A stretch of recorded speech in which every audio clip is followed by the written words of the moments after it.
Gabon jaun Andreok, Espainiako gorteetako hauteskundeak direla eta Euskal Telebistaren lehen kate honetan eskainiko dizuegun lehenengo eztabaida politikoari hasiera emateko zori-zorian gaude.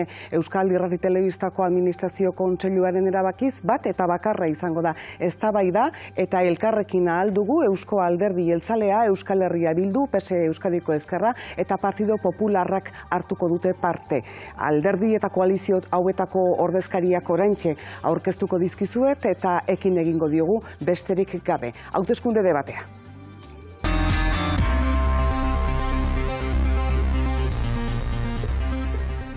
Jaun Andreok, Gabon eta ongi etorri guztioi. Oraintxe ekin behar diogu gaur gauekoari eta esan bezala Euskal Telebistaren lehen kate honek eskainiko dizuen eztabaida bakarrari eta gaur hona bildu diren gizon emakumeak aurkeztetik hasiko naiz, gurekin dago Miren Gorrotxategi. Gabon eta ongi etorri, Gorrotxategi Andrea, elkarrekin ahaldu guren ordezkaria, Bizkaitik senaturako zerrendakidea edo kidea, ezta? Ongi etorri eta mila esker gurekin izateagatik. Eusko Alderdi Jeltzalearen izenean gurekin Joseba Agirretxea dago. Joseba Agirretxea, Gabon eta ongi etorri. Gabon zuei ere. Eusko Alderdi Jeltzalearen izenean Gipuzkoatik Kongresurako zerrendaburua. Halaxe da. Gabon eta eskerrik asko gurekin izateagatik. Euskal Herria Bilduren izenean Marian Beitialarrangoitia. Marian Beitialarrangoitia Andrea, Gabon eta eskerrik asko gurekin izateagatik. Gabon bai. Mila esker zu ere Gipuzkoatik Euskal Herria Bilduren zerrendaburua zera. Eskerrik asko zuri ere, gaurko eztabaida honetan parte hartzeagatik. PSE Euskadiko Ezkerraren izenean, Eneko Andueza dago gurekin. Eneko Andueza, Gabon eta ongi etorri. Eneko Andueza, Gipuzkoako Batzar Nagusietako, PSE Euskadiko Ezkerrako bozeramalea da. Eskerrik asko gurekin izateagatik. Eta azkenik eta gaurko boskotea osatzeko, Partido Popularraren ordezkaria Laura Garrido Andrea. Laura Garrido Andrea, Gabon. Gabon. Ongi etorri. Eskerrik asko. Zu Arabatik, Kongresurako zerrendako kidea zara. Eskerrik asko zuri ere hemen izateagatik. Ekainaren 26an hauteskundeak egingo baldin badira, besteak beste da, abenduaren 20an izandako hauteskundeen ondoren, alderdi politikoak ez zutelako lortu gobernagarritasunerako itunik edo gobernagarritasunerako akordiorik. Batzuk besteek baino ardura handiagoa dute prozesu honetan, hain zuzen ere, ordezkaritza handiagoa lortu zutenek. Batzuk ez ziren deituak ere izan prozesu honetara. Edozein kasutan, ekainaren 26ko honetan bada, nolabaiteko eskaera berezi bat alderdiei egiten zaiena, ea noiz osatuko duten gobernua. Hauteskunde kanpainak iraunduen bitartean batez ere entzun duguna izan da, noren errua izan den ez adostasunik egotea. Baina guk gaur ona bildu diren ordezkariei galdetu nahi geniekena da, eta 27an zer gertatuko den. 27an norekin bai eta norekin ez. Marragorririk ba aldagoen, lehen marragorria zena oraindik ere marragorria den edo aldatu egin den apur bat. Eta beste kontu bat ere mai gainera ekarri nahi genuke, epearena. Noizko egongo den Espainian gobernu bat izan ere, badira nolabaiteko exigentzia egiten ari diren Europako hainbat ordezkari, hainbat agintari, eta badira milaka herritar galdetzen dutenak ea noiz osatu behar duten, hau da ez dutela munduko epe guzia hori egin ahal izateko. Miren Gorrotxategi, noizko norekin bada marragorririk, aldatu egin dira marragorriak? Bueno, nik uste dut, oraingo honetan aldatu dan, gure partetik aldatu dan zerbait izan dela, konturatu garela, ez da autokritika pixka bat egin dut, eta konturatu gara bakarrik joateak zeukala, ezala apostu egoki bat. Baina hortaz aparte, hori kenduta, oraingo honetan egongo den erronka aurrekoaren berdina izango da, hau da, bi aukera dago. Bata da jarraitzea, gaur egun dagoen politika sozial-ekonomikoarekin edo aldatzea. Eta horren inguruan badakigu alderdi batzuk badakigu zeintzu diren bat edo bestearen alde egiten dutenak. Bat falta zaigu erabakitzeko alderdi sozialista da. Alderdi sozialistari bota dio erronka Miren Gorrotxategik, laster erantzun ahal izango dio. Esaidazu Joseba Agirretxea, ze baldintza izango ditu Eusko Alderdi Jeltzaleak bere bozkak bat edo bestea laguntzeko izan daitezen? Eusko Alderdi Jeltzaleak orain dela 6 hilabete aurkeztu zuen programa bera aurkezten du eta baldintzak berdinak izaten jarraitzen dute. Euskadi kontutan hartzea, Euskaldunon interesak mahai gainean jartzea, Euskal Agenda deitua izan den hori irakurtzea eta horren arabera adostu behar baldin bada adostea. Baina ez ahaztutze Euskal Herriaz. Euskal Herriaz orain arte ahaztu egin dira, Madrilen izan diren alderdi nagusi horiek, eta hori da ez duguna onartuko. Nik uste dut guk marra gorririk ez dugu jartzen, marra berdeak jartzen ditugu, elkarrezketarako, negoziaziorako guztiekin gaude prest, baina hori bai, Euskal Agenda mahai gainean izango da. Maria Arrangoitia, eta zuek zer jarriko duzue mahai gainean, bide batez esan dezagun, deituak ere ezin ez dela izan elkarrizketa eta haietara. Guk jarri nahi duguna da behar bat, herritar guztiek eskubide guztiek izatearena, horregaitik gaur asterako gogoan izan nahi nituzke Angelu eta Gasteizeko indarkeria matxistaren gaurko adibideak. Uste dudalako badirela gizarteak behar duen aldaketaren erakusle, guk ekitaldi guztiak bertan bera utzi ditugu gaur, eta uste dut badela lehen mailan jartzeko arazoa. Oro har begiratuta, Euskal Herria Bilduk bere ordezkariak jarriko ditu Alderdi Popularra gobernutik kentzearen zerbitzura, uste dugulako politika horiek eraldatu behar direla, eta balizko edozein gobernuri 3 gaitan benetan aurrera pausoak emateko borondatea eskatuko diegu. Erabakitzeko eskubidea, eskubide sozialak eta bakea eta elkarbizitza. Marian Arrangoitiaren hitzak izan dira, Eneko Anduezaren txanda da, lehen erronka bota dio Miren Gorrotxategik, edozein kasutan Peperekin ez, eta Podemosekin bai? Peperekin ez, guk gure helburu nagusia betidanik Mariano Rajoy Moncloatik botatzi izan da. Hortan ibili gara, jotake, aitzakixak ipini bari. Beste alderdi batzuk, aitzakixak ipini dabez, Mariano Rajoyrekin bozkatzeko, beraien helburu nagusia PSOEri kalte egiteko zelakuan. Oraingo enten ere, guk Mariano Rajoy Moncloatikan botatzeko lan egingo dugu, ahaleginak egingo ditugu, eta oraingo galderia da, Podemosek zeingo dau. Aitzakixak ipini Mariano Rajoyrekin berri ere bozkatzeko? Geroxak erantzungo dizu, izan ere oraindik ere lehenengo txanda, Laura Garridorena baita, eta Laura Garridori gaur Mariano Rajoyk esan duenaren aritik galdetu nahi nioke. Mariano Rajoyk berriz koalizioa handia Partido Sozialistarekin. Hori da zuek egingo duzuen proposamena? Lehendabizi esango nuke hauteskunde honetan beharrezkoa dela herritarren hitza errespetatzea, eta horrela alderdi bozkatuena aukerak izatea gobernatzeko eta gobernua osatzeko. Eta espero dugu alderdiok jokatzea ardurarekin, zentzuz, eta interes orokorrak lehentasuna bezala edukitzea, eta ez interes partikularrak.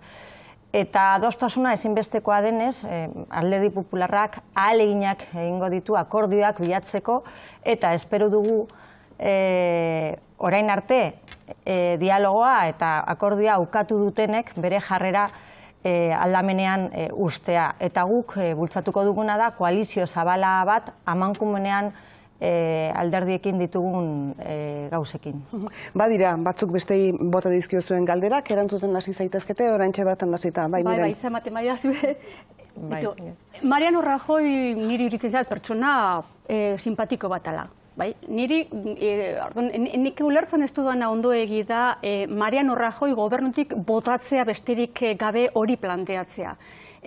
Mariano Rajoyk adierazten, berak errepresentatzen duena da politika bat, politika egiteko modu bat eta politika bat. Orduan, niri Mariano Rajoy egon edo zunzunkorta egon, ez da garrantzitsua nor den baizik eta zer egiteko dagoen. Orduan, aitzakiai buruz hitz egiten dezun ikuste dut, aitzaki haundiena zuek botatzen ari zaretela. Eta eneko... Zertarako bazen egiten lehendikan, eta gainera dokumentu desente eukidozue, mai gainean horretaz erabakitzeko. Eta zeuen aitzaki bakarrak erabakitzeko eskubidea ipina. Hori izan da, zeuen aitzakisa berrio beste hauteskunde batzuetara etortzeko. Zeuen helburu nagusia ez da Mariano Rajoy Moncloatik botatzia, baizik eta PSOEri kalte egitea eta sorpasoa lortzea. Eta hori herritarrek somatzen dute. Eta kontura dira zeuen helburuak zeintzuk dien. Eta helburu nagusia Mariano Rajoy Moncloatik botatzia da, zeuek desientasko dakizute zertarako. Galdu ditugun eskumenak eta galdu ditugun eskubide sozial guztiak berreskuratzeko. Eta dokumentuetan badaukazute. Eta zuen apostua orduan zan, Ciudadanosekin hitzarmen egitea, eta bere... Eta zeuekin bebai, bi dokumentu labur beste guztien zai daudela. Moztu egin didalako, eneko, 1000 edo milioi bat aldiz, gauza bat errepikatzeagatik, egia estan gauza bat ez da egi bihurtzen. Eta esaten dezun hori, herria herria konturatu dela, parkatu baino nik esango nuke herria bai konturatu dela trampatan ari zaretela. Joseba, Laura Garrido eta Maria Meite Arrangoitia. Joseba, zu hasita. Argi dagoena da, nabari dena da, laukote Espainiarrari Euskadi kajola gutxi diola, ezta? Zentzu hontan, eta hemen gaude Euskal ordezkariak gara, eta nik badakit, dudarik gabe hemen gauden guztiok Euskal ordezkaria garela, bai diferentzi bat importantea dago. Batzuk bakarrik Euskal alderdien ordezkari gara, eta beste batzuk Espainiar alderdien ordezkari euskaldunak dira. Eta horregatik gure planteamentuetan diferentzia hori argi ikusten da. Beraz, laukote Espainiar honen ordezkariak dudatzen dut Euskal interesak mai gainean lehendabiziko gunean jarriko dituztenik. Laura. Bueno, nik erantzungo nioke Josebari hemengo interesak guztiok defendatzen digula, eta behintzat Alderdi Popularrak defendatzen dituela. Eta hemengo lehentasunak dira enplegua eta hazkunde ekonomikoa. Eta hori da Alderdi Popularra egin duena 4 urteotan, eta hori da Alderdi Popularrak jarraituko duena egiten. Bestalde, esango nuke, Mariano Rajoyk politika bat ordezkatzen du, bai. Egoera ekonomikoari buelta eman dion politika. Hori da Mariano Rajoyk egin duena. Eta gero, komenigarria izango litzateke, batzuek elkarrizketari uko egin diote, Alderdi Sozialistak uko egin dio elkarrizketari, eta komenigarria izango litzateke jarrera hori aldatzea. Eta komenigarria izango litzateke azaltzea, zer egingo duen, zer ematen du Podemos bigarren indarra izango dela, eta zer egingo du Alderdi Sozialistak. Podemosi laguntza emango dio, hori da kasu horretan. Erabakia, hori da, hor da. Maria Meite Arrangoitia. Nik uste dut, garbi dagoela, neurri handi batean, Madrilen 4 alderdi gehiago aritu direla 6 hilabete hauetan, marketingean, adierazpenetan eta eduki gutxi mahai gainean jarriz, eta orain ere antzeko zerbait somatzen hasita nagoela. Nik ere esan dut gure botuak jarriko ditugula Mariano Rajoy edo Alderdi Popularra, kasu honetan ez baita pertsona bizik, eta Alderdi Popularra eta bere politikak baztertzeko. Eta hori esaten dugu, iruditzen zaigulako, gero joango gara arloz arlo gaia aztertzen, iruditzen zaigulako egin ditun politikak zuzenean erasotu egin dutela Euskal Herrian bizi diren pertsonen ongizatea eta bere eskubideak. Eta horri egin nahi diogu, aurre guk esaten dugunean Alderdi Popularrak kentzearen mesedetan jarriko ditugula gure botoak. Eta uste dut gainera demostratu dugula, Barzinarekin, Maiarekin, Marotorekin egin genuen, helburua ez ziren pertsonak, baizik eta egindako politikak eta aldatu behar direnak. Eta horretin ere galdera da, bereziki alderdi handi hoiei Madrilen gobernua osatzeko elkarrezketak hasiko dituztenei 27an, ea behingoz herri honen erabakitze eskubidea errespetatzeko asmoa duten. Ea behingoz guztiko diren baketa normalizazioan urratsak emateko. Eta ea behingoz benetako urratsak emango dituzten eskubide sozialak berreskuratu eta justizia sozialera hurbiltzeko. Hoiek dira nere ustez herritarrentzako galdera nagusia. Erabakitzeko eskubidea aipatu duzunez, gaur arratsaldean bertan irakurri dut Iglesiasek esan da, erabakitzeko eskubidea mai paralelo batean agian jarri daitekeela ekainaren 27tik aurrera, nolabaiteko beste orain arte oztopo izan den hori alde batera uzteko eta beste zenbait kontutan aurrera egin ahal izateko. Referenduma mai paralelo batetara eramatea. Eneko Andueza, Laura Garrido. Eta Joseba Garrido. Hiru gauzatxo. Danak. Lehenik eta behin, guk erabaki dugu Peperekin ez goia zela inora. Eta hori, barkatu gideazu, baina errespetagarria da, eta errespeta ben biozu. Kasualidadea da, gauza hortan eta oingo eritxizak entzun da, adostu dezutela, edo gauza bera esan dezutela, bai Alderdi Popularra eta bai Podemosek. Hoi esan da, Josebari, nik uste dut, PSOE Moncloan egon da, Alderdi Popularra Moncloan egon da, gauza ezberdina dira. Euskadiri beti hobe joan zaio PSOE Moncloan egon da, PP baino. Eta maitzeko, trampa egitea esan dezu. Bitu, trampa egitea da, gaur goizean, zer irratizan, erabakitzeko eskubidea ez dela marragorri bat esatia, eta aldi berean, La Vanguardiako portadian Pablo Iglesias berak esatia erabakitzeko eskubidea ez dela negoziatzen. Eta hori, maigainan ipine behar da, eta horretan ez dela ezer esaterik. Hori da trampa egitea, hori da engainatzea. Egunen baten sozialista esnatzia, beste egunen baten komunista esnatzia, eta beste egunen baten esatia, ez altela, ez eskertiarrak, ez eskumakoa. Hori da trampa egitea, hori gezurretan ibiltzea dela. Berehala erantzungo diozu, baina Laura Garrido. Bai, komenigarria izango litzateke argi hitz egitea, eta entzulek jakitea bakoitzak zer egingo duen, alderdi bakoitzak zer egingo duen. Eta ematen du inkestek esaten dutelako Alderdi Popularra izango dela alderdi bozkatuena, bigarrena Podemos izango dela, eta Alderdi Sozialista erabaki behar du, norekin joango den, edo alderdi popularrarekin gobernu egonkortasunaren aldeko gobernu bat osatzeko, edo Podemosekin. Eta bestalde, bueno, egia esan da mai honetan, Eusko Alderdi Jeltzalea Gasteizen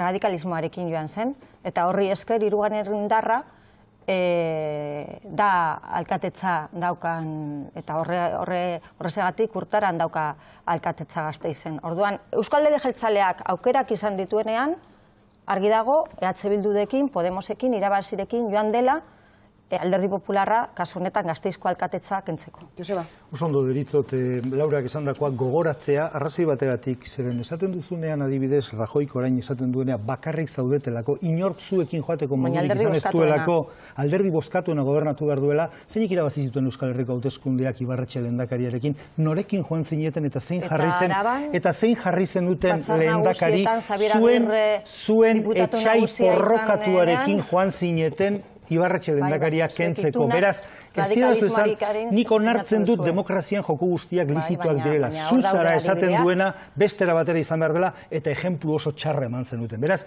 sinesgarretasunik ez daukazue gai hortan. Baita ere esango nukenanik da oso importantea dela, ni bukatzen utzi dizut eta utzi dezu bukatzen.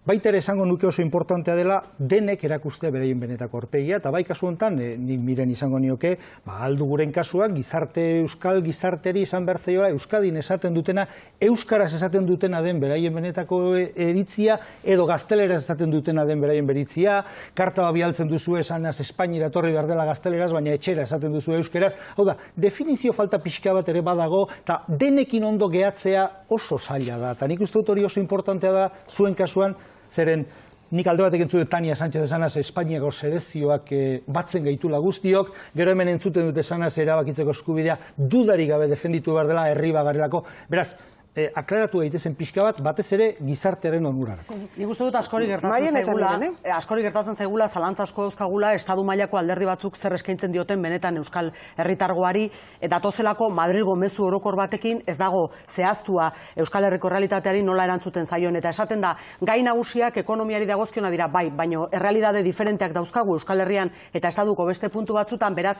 errealitate ezberdinei ezin zaie soluzio berberak eman. Horrek esan nahi du, gure ustetan behintzat, ahots propioa behar dugula Euskal Herritarrok, baita Madrilen ere gure interesak defendatzeko, Partido Popularraren politikei aurre egiteko, edo hartuko diren beste edozein erabakiri aurre egiteko, baldin eta gure ongizateari kalte egiten baldin badiote.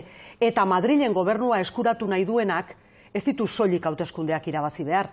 Lortu behar du edo hauteskundeak irabaztea gehiengo nahikoarekin bakarka aritu alizateko edo eduki behar du gaitasuna akordioak lortzeko. Eta Alderdi Popularrak erakutsi duna orain arte da bakardadearik handiena justu hartu dituen politikak kontrako iritziak baino eragin ez dituztelako. Eta gainerakoek niri zalantza gehiago argibide baino. Zalantzak benetan berriro diot zer eskaintzen dioten Euskal Herritargoari. Gauza bat, batzuk uko egiten diote elkarrizketari, eta beste batzuk ez, aleginak beti egin ditugu. Bildurekin hitz egiteari batek baino gehiago. Alderdi Sozialistak uko egin dio elkarrizketari. Miren Gorrotxete egin txanda. Bueno, ez daukagulu mezu argirik esaten dezu. Bueno, lehenengo, Marian, esango nizuke, Euskal Autonomia Erkidegoko biztanlei edo hiritarrei behar partikularrak dauzkagula, eta neurri batean behar partikularrak ditugu, egia da. Baina hezkuntzan egin diren errekorteak edo osasunean edo gastu publikoan egin diren errekorte horik eta lan munduan egin diren malgutasun erabaki horik Euskal Autonomia Erkidegoko hiritarrei eta Murtziakoei eta Galiziakoei eta edozein lekukoei gobernua guztientzat berdina izan dalako. Orduan nik horren nuke olako marrarik egingo, ez da guretzat bakarrik, baizik eta guztiontzat. Argitasuna oso argi dago, ez da inolako zalantzarik. Erabakitzeko eskubidea printzipio demokratiko bezala, baina ez bakarrik lurralde antolaketari begira, baizik eta beste herriarentzat, hiritarrentzat garrantzitsu dan edozein gaiari buruz. Eta ez da baino ez da egia mezu diferenterik daudenik. Bitu, Tania Sánchezek Espainiako selekzioarekin zierrara sortzen baldin badi horrek, oso ondo, neiez Espainiako selekzioak Euskadiko gezinungok futbola ez aitalako gustatzen. Orduan, hori bakoitzaren bizipenak dira. Baina bakoitzaren bizipena ze aparte. Mezu politikoa Bat da, erabakitzeko eskubidea oso argi daukagu, eta gainera erabakitzeko eskubideak daukan ondorioarekin. Nork hartu behar dugu erabakia? Dagokion herriak. Zuk esaten duzu ezberdina dela. Nik uste ezberdina dela. Begira, erabakitzeko eskubidea guk alderdi abertzaleok ulertzen dugun gisara, eta nik uste dut printzipio demokratiko izateaz gain, lehen da bizi dela, erabakitzeko eskubidea da herri garelako. Eta herritartasun hori, naziotasun horrek ematen digu erabakitzeko eskubidea. Ez da gauza bera erabakitzea, ea zaborrak erabatero bestea bota nahi ditugun, edo ia herri aske bat izan nahi dugun. Oso ezberdina da. Herri aske bat? Ezin dugu parekotasun berean jarri, iruditzen zait, gai politiko, legitimatzaile eta garrantzitsua den zerbaiti, nolabait balio guztiak kentzea dela. Nik ulertzen dut, batematek esaten duen ez, nire aberria jendea da. Bueno, jendea, beste ona zer dela, besteok ez algara jendearen ordezkari. Besteok ez alditugu botatzen gaituztenek beraien arazoa konpontzeko aukeratzen. Eta nazioa zein da ba, zuk esaten dezun nazio hori, nor da? Nortzok osatzen duten nazio hori? Lurralde bat osatzen duen jendeak. Guztiak? Lurralde bat osatzen duen jendeak. Hori da, guztiak. Bai esan nahi nuke, niretzat bai direla gai guztiak herritarrek erabakitzeko modukoak, ezberdintasunak egongo dira, baina guztietan herritarrek erabaki beharko lukete. Miren, zuk esaten dezunean, gauza batzutan, realitate partikularrei aurre egin behartzeala, kontua da, proposatzen denak, aintzat ezpadu hartzen, lurralde bakoitzaren errealitatea, zuek egin ditzakezuela proposamenak Madrilen, egin dituzuen bezala hilabete hauetan, ahots propiorik gabe, ez diotenak erantzuten hemengo errealitateari. Eta adibide xume bajarriko dut. Gutxieneko soldata, esaten denean zuen programan, 2019an, 900 euro izan behar dula, horrek, akaso Espainiako puntu batzutan daukaten bizitza mailagatik, erantzun bat emango dio errealitate hori. Euskal Herrian ez da bizitza duin bat eramaterik 2019an 900 eurorekin. Beraz, horrek adierazten du hemengo errealitatea ez dela ezagutzen, ez dela hemengo realitateari begirako soluziorik maigainean jartzen. Eta gauza bera erabakitze eskubidearekin, zezuek diozue mezua bat da guztientzat, baina gero Kataluniari buruz esaten dezue erreferenduna egiteko eskubidea duela, eta aldiz gainerako komunidadetaz programan diozue intensidade handiz herritarrek eskatzen baldin badute emango zaiela aukera, eta gero diozu lurraldeko herritarrek erabaki behar dutela, baina Pablo Iglesias entzun diot nik, Espainiak erabaki beharko duela, Espainia osoak, ea guk erabakitzeko eskubidea dugun ala ez, ze hori egingo da, konstituzioa reformatuz, eta horren ondorengo erreferenduna Espainian egingo da. Eneko eta Laudia Garrido zuen txanda, eta ekonomia ez egin behar genduke honen bestez, hainbat kontuak era direlako. Zulo batzuk badaude argumentazio horretan, baina gero erabakitzeko eskubidearekin, galdera, erabakitzeko eskubideari bai esaten dezute. Eta Gipuzkoako batzar nagusietan gure esku dago ekimen baten proposamena debatitzen dugu, eztabaidatzen dugu, bozkatzera goiaz, eta zeuek beti ahoa beteta esaten dezute herritarren mugimenduekin zaozetela eta erabakitzeko eskubideari bai esaten diozutela, eta hasten nitzen zeate. Zergatik hasten nitzen zeate? Zergatik hasten nitzen zeate? Hain zuzen ere errespetatzen dugulako mugimendu soziala, eta entrismo egitea zaigulako ondo egitzen, eta gaineazkoak ere bai, naiz ababestu. Horren alde baldin basa hozie, bai ez bozkatu, baina ez hasten ditu. Egun hortan programan etxeon horri baieskua botatzen, ala, egun hortan Pablo Iglesias erabakitzeko eskubidearen kontra esnatu eintzan. Ez baina txarrena da Juantxo Iturriak zantzuela edozeinekin ez goaz bide horretan, da iruditzen zait errespetu falta ikaragarria dela. Laura Garrido? Bueno, bakoitzak erabakitzen du norekin joaten den, ez? Eta argi dago Euzko Jeltzaleak Gasteizen, eta naiz eta hirugarren irundarra izan alkatetza dauka, urtaran horregatik da alkatetza, populismoarekin eta erradikalismoarekin erabaki zuen joatea. Hori da, bakoitzak erabaki dezake nahi duena, baina hori da adibidea bat. Eta abenduan, Euzko Jeltzaleak esan zuen presegoela Podemosi laguntza ematea Alderdi Popularrak entzeko, eta hori dira hemen entzun ditugun hitzak. Eta komenigarria errepikatzen dut izango litzateke bakoitzak argi hitz egitea, eta Alderdi Popularrak esaten du akordio zabalaren alde gaude, eta horretarako akordioak sinatuko ditugu, antzeko helburuak ditugun alderdiekin. Eta pres gaude Alderdi Sozialistarekin eta Ciudadanosekin akordio zabal bat egitea. Baina Alderdi Sozialistak ematen du nahiago duela Podemos, oraindik ez du ezer esan, baina erabaki beharko du ea zer egingo duen. Podemosekin segurazki ez ez. Segurazki ez, seguro ez. Hirugarrenak izango zarete eta erabaki behar duzuen nortik izan behar duen. Inkestak errefreskatu, baina inkestak ez dabe erabakitzen, gizartea baizik, eta domekian ikusiko dugu, baina azkenengo inkestak argi eta garbi lagatzen dute pasatako inkestak eta pasatako domekako inkestak ez direla berberak. Ez dira berberak inkesta guztiak, ikusiko dugu zer gertatzen da ekainaren 26an, ordu honetan lehenengo datu esanguratsuak jakiten ariko gara, eta 26tik aurrera, gauzak argi espaldin badaude behintzat, gaur mai honetan esandako ez arago zer gertatzen den ikusiko dugu. Edozein kasutan, zerbaitean bat baldin badatoz inkestak, hori da herritarren lehentasunak zeintzuk diren azpimarratzerakoan. Eta gaur egun herritarrek dituzten lehentasunen artean bat besteengandik oso urruti dagoena da lana, enplegu beharra, kalitatezko lana. Eta gainera argazki horretan pixka bat gerturatzen bagera ikusiko dugu arazoa askoz ere handiagoa dela emakumei begiratzen balin badiegu. Eta zer esanik ez, jende gazteari, gizon emakume gaztei begiratzen balin badiegu. Eta 45, 50 urtetik gorako langabezian luze daudenei begiratuta ere sekulako arazoa dago. Beraz, hor badago norla heldu eta zeri heldu gai garrantzitsu bat. Hau guztia Partido Popularrak indarrean jarri duen lan merkatuaren erreformari indar emanaz, bera, erabat konbentzituta dagoen lege horri indar emanaz irauli daiteke, edo aldatu beharko dira beste gauza batzuk, aldatu beharko dira sistema fiskalak, aldatu beharko dira beste eskuartean dauzkaten gauza batzuk. Eta begiratu beharko zaio Europari, zai baitago noiz egingo diren hauteskunde hauek eta defizitaren murrizpenari dagokionez, eta beste zenbait murrizpenei dagokionez, hainbat mezu botatzen ari den Europa horri ere begiratuko zaio. Eta hitz egin beharko dugu pentsioez eta hainbat kontu, Joseba Agirretxea, zu zerk kezkatzen zaitu batez ere aipatu dudan, azkar batean aipatu dudan argazki honetan?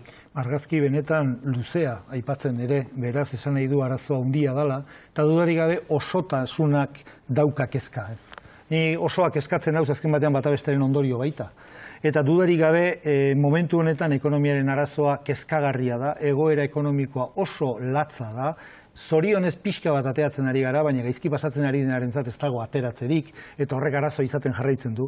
Argi geratu da Espainiaren eredu ekonomikoak ez duela balio. Zorionez Euskadin beste eredu bat jardun izan dugu, baina oraindik orain ere daukan eskumenen bitartez Espainiako eredu ekonomikoak porrot egin du. Azken batean aberastasuna banatzeko, aberastasuna sortu egin behar da. Eta aberastasuna sortzeko industri programa potente bat beharra daukagu. Eta dudarik gabe gainera lanpostu benetazkoak, hau da, lanpostu duinak, gizakiak lanpostu duina behar du bere buruaren realizaziorako. Eta horrek sortzen du gizarte orekatu bat. Ze beste guztia azken batean gizarte zerbitzuen gizartea ondorio bat da. Nahiago genuke gizarte zerbitzu beharrik ez izatea. Hortaz, pentsioak esan duzunez, guk eskatuko dugu horren transferentzia berriz ere, guk kudeatzea dala dagokiulako eta gainera hobeto egingo genuke.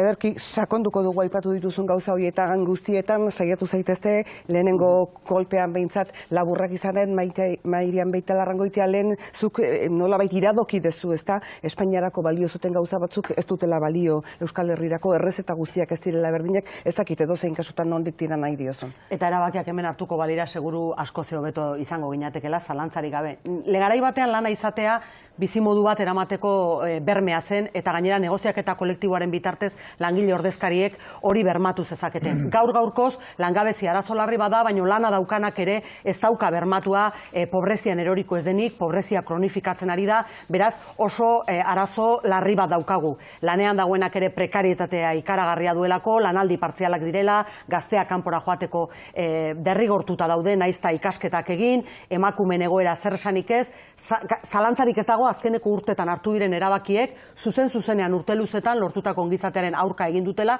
eta egoera hori irauli egin behar dela eta bestelako neurriak hartu behar direla. Eneko handu lan merkatuaren erreforma bertan behera ustea eskatu dezue, zuek sarri horrela izango da berriz ere, horrela egingo dezue agintera iristen bazarete? Gure apostua hori da, lan erreformaren derogazioa eta langileriaren estatutu berri bat eitea, enplegu egonkorra, enplegu duina sortu, oraingo egoera jasan ezina delako, gitxiengo soldata igotzia proposatzen dugu, 1.000 eurotik gora, emakume eta gizonezkoen arteko berdintasuna soldatetan eta beste arlo askoetan bermatu, lege baten bidez, beza jeitsi, pentsioen kutxa berriro ere berreskuratu eta mantendu, eta azkenik hezkuntza gehiago lonce derogatuz eta beste lege apropos batekin egiten. Laura Garrido, zuek oso konbentzituta egon zarete hasieratik lege horrekin, eta esango diguzu orain zergatik.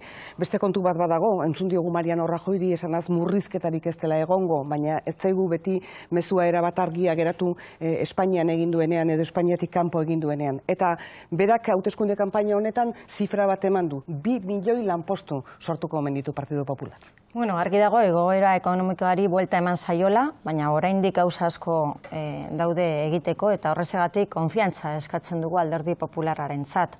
Erronkak zeintzuk dira, erronka nagusiena da errekuperazio ekonomikoa sendotzea eta enplego sortzen jarraitzea. Hori dira erronkak, eta zuk aipatu duzun bezala, gure helburua da hurrengo 4 urteotan 2 milioi lanpostu sortzea, eta hori errealitate bat izan daiteke, zeren azkenengo, bereziki 2014an eta 2015an urte bakoitzean 500.000 lanpostu sortu dira. Eta hori ikusita, posiblea da bide horretatik jarraitzea. Eta horretarako zer proposatzen ditu? Neurri bereziak ekintzaileentzat, autonomoentzat, enpresentzat eta onurak gizarte segurantzan enpleguak kalitatezkoagoak izateko. Miren Gorrotxategi, eta zuek ze proposatzen duzue, eta posible izango alda Podemosek mai gainera eraman ditzaken hainbat proposamen, nazioarteko diru funtsa dibidez, zain dago Espainiako gobernuan ez nor egongo den, eta Europa ere, lehen esan dudan bezala, zain dago hainbat neurri murriztaile printzipioz ala eskatu dituelako. Esaten dut, mai gainean jar daitezen. Uztartu ahal izango da? Nik uste dut orain gauden egoera honetan, eta nik uste dut Alderdi Popularra izan ezik beste guztiok egiten dugun diagnostikoa txarra dela, gauzak ez dira konpontzen ari, eta krisi ekonomikoaren aurrean hartu diren neurriak, malgutasuna lan merkatuan eta eskubide sozialetan, gastu publikoaren murrizketak, eta horrelakoek sufrimentu asko sortu dutela gizartean, eta gainera ez dute lortu krisi ekonomiko horretatik irtetzea. Defizitak gero eta gorago egiten du, errezeta horiek ez dute balio. Orduan, bueltan barzaie, eta bueltan barzaie ez bakarrik justuagoa dalako, baizik eta eraginkorragoa izango dalako baitare. Orduan, badakigu ekonomilari ospetsu famatuek esan dute, orain dela gutxi sinatu dute, Podemosen programa ekonomiko asko ere zentzudunagoa dela. Nik uste dudana da, lotxagarria dela esatea enplegua sortuko dela eta horrelako promesak egitea, errealitateak hain datu gordinak ematen dizkigunean, ez? Batzutan esaten da Euskal Herrian, Espainiako hainbat tokitan baino hobeto gaudela, niretzat hori ez da arrazoi nahikoa konformatzeko, baina hemengo datuak ere badira deigarriak. 1,5 milioi lagun daukagu pobrezian. Sortzen diren kontratuen 10-9 behin-behinekoak dira. Lanaldi partzialetan dagoen jendea eta prekaritatean ikaragarria da. 10.000 gaztek aldegin dute kanpora naizta oso formatuak egon. Daukagun errealitatearen aurrean esatea orain arteko politiketan jarraitu behar dela da errealitateari iskin egitea edo jende arruntari behintzat iskin egin nahi izatea. Eta horren parean jartzea defizitaren helburua nagusi bezala eta uste dut hori lotxagarria dela etxean egon daiteken edozeinentzat ikusita zenbeda jende dagoen gaizki. Baina esango nuke gehiago, ez dut uste soilik errealitate honetara ekarri gaitun politikak azkeneko 4 urtetakoak direnik. Ze bilan erreforma egon dira, ez bat, eta gehiago ere bai aurretik, negoziaketa kolektiboa Madrilen utzi zuen eta hemengo esparru propioari indargabetzea ekarri zuen erreforma bat egon zen Alderdi Popularraren aurretik, Alderdi Sozialistaren aldetik, jubilatzeko adina luzatu zuena ere Alderdi Sozialista izan zen, edo konstituzioa aldatu zuena defizita gauza guztien gainetik jartzeko, eta beraz uste dut errealitatea bosotasunean begiratu behar dela. Eta gero pentsioen gaia, ni nahi nuke horretaz hitz egin ze. Ni beti entzuten diet lau alderdi handiei Madrilen, Josebak ere entzungo zuen nik bezalaxe hilabete hauetan, pentsio sistema bermatu egin behar dela. Eta egia da, bermatu behar da, lan duina sortuz. Baina horrez aparte, duindu ere egin beharko dugu noiz baitez. Ze, klaro, pensionisten erdiak Euskal Herrian 700 eurotik bera kobratzen du. Hori pentsio duina alda. Ez da bermatzea bakarrik, bermatu beharko dugu ere, igotzen dela, ez bakarrik gutxieneko soldata, por cierto, gu 1.200 eurotan jartzen duguna, baizik eta pentsioak ere, bai, 1.080 minimoa Euskal Herriko realitateari begira behintzat. Saietu zaitez laborrak izaten, Marian, nik uste dut Laura Garrido eta Joseba Garrido. Bai, eskerrik asko. Datuak kontuan eduki behar ditu, eta gogoratu behar dugu nola 2011an Espainia erreskate eta ondamen zorian zegoela, eta hori, egoera horri, buelta eman zaio. Egia da asko dago oraindik egiteko, baina datuak hortze daude. 2011an defizita 9,3%koa zen. 2015an 5%. Alderdi Popularreko gobernu batekin erdiraino jaitsi da. Hazkunde ekonomikoa, 2011an Alderdi Sozialista gobernua utzi zenean, 1,-1,8%koa zen hazkunde ekonomikoa. 2016an 3,2%. Hori dira datuak. Eta bestalde hemen esaten denean Euskadin behar dugun beste eredu bat. Baina zein da Euskal Alderdi Jeltzalearen eredua? Hemen ez dira erreformak egin, hemen Euskal Alderdi Jeltzalearen gobernuak ez du ezer egin, hemen ditugun baliabideak eta hortze daukagu lanbide eta lanbideren datuak eta bitartekaritzaren datua 3,2koa da, beste autonomia erkidegoen baina gutxiagoa, baina zer egiten du Euskal Alderdi Jeltzaleak? Dauzkagun baliabideak eta baliabide potoloak eta garrantzitsuak ez ditu behar diren moduan erabiltzen. Eta gero aipatzen duenean Euskal Alderdi Jeltzaleak hemen komenigarria izango litzateke guk gure pentsioak kudeatzea, baina nola kudeatuko genituzke pentsioak jakinda defizita daukagula eta urtero 2.000 milioi euroko defizita daukagula. Non dago erantzuna? Zeren datuen arabera ezinezkoa da hemen pentsioak bermatzeko hemen kudeak eta egitea. Erantzuna Joseba Gerratxak. Ez bakarrik berari entzuteagatik, ez da. Iruditzen zait, darabilgun gaian orokorrean ere. Alderdi Popular jakin behar du, esan duen zenbakien evoluzio hori, galdera da, zerren ordainean egin izan du hori, zein izan da horren ondorioa gizartean, ondorioa izan da langabezia, erabat ahulak diren lanpostuak, soldata jeistea, pentsio murrizketak, baina hori baino grabeago gainera, pentsioen kutxa ustutzea beste gauza batzuk ordaintzeko. Hori azken batean iaia legez kontra doan zerbait da. Eta hori Alderdi Popularra egiten ari da eta gizartea jakin egin behar du. Beraz, nola ez dugu nahiko gure pentsioak kudeatu? Noski baietz, besteak beste ez garelako fiatzen nola kudeatzen dituzuen zuek. Eta gainera, estatutuak esaten du guri dagokigula.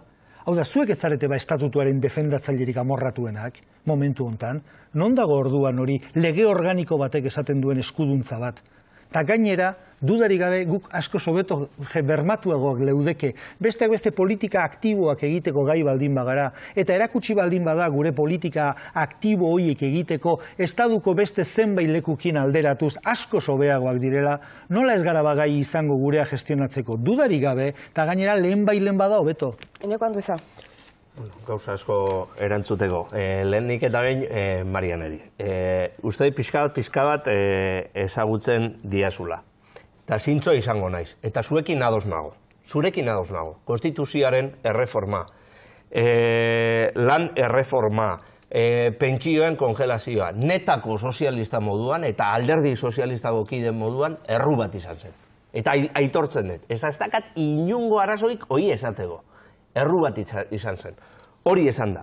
Diagnostikoak barkatuko diazu oso onak izango dira, hortan oso aditua zeate, zeuen programa adituak esaten dute onena dela, baina hemen proposamen bat maigainan ez dezu ipini. adituak, zein aditu. Proposamen bat ez dezu ipini, hemen bai gainean, ontxe bertan, 40 segundu eukidezu, diagnostikoak gora, diagnostikoak bera, adituak esaten dute, gure programa honena, baina zeuen programaen, gauza bat ere ez desun bai gainean ipini. Ta azkenik. Parkatu, igual asti falta izango zen, baina, bueno, ez dakit. Horrentxe da zure hitza utzi oso amaitzen. Asti zeukidu behintzat gauza batzuk esateko, ez diagnostikoak egiteko. Diagnostikoak oso onak dira. Zuk mai gaina zer jarri dezu baineko. 1, 2, 3, 4, 5, 6, 7 proposamen. Bai? Zeuek bat bez, bai. Entzun behar da, adi egongo. Bukatu eneko eta zure txanda izango da, bire eta ondoren Marian. Laurari, zer nolako enplegua sortu dezute? Zenbat kotizatzaile kopuru sortu dezute lau azken urtetan, eta amaitzeko, zein dezute pentsio kutxan zehon diruakin? Zein dezute? Hori erantzuna. Miren, Marian eta Laura.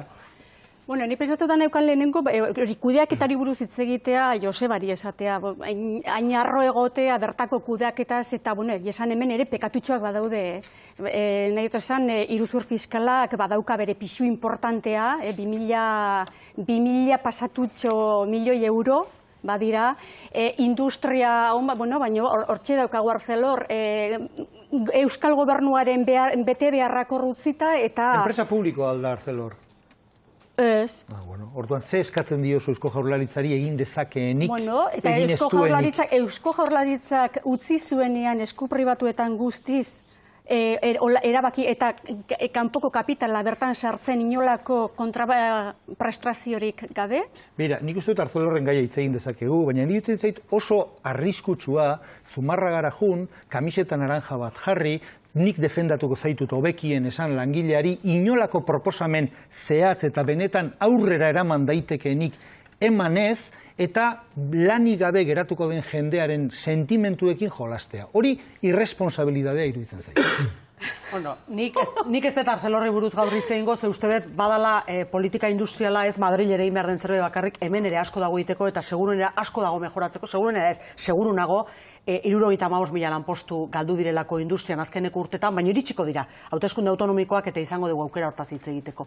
Nik uste dut gobernu serio batek ezin duela arrokeriz esan defizita jetxi dula, pobrezia, prekaritatea eta gizartearen beharrak handitu diren mailan. Ze ni badakit gobernu batek ezin duela defizita edozein mailatan igotzen utzi, baina ezin du defizita jarri herritarren ongizatearen gainetik.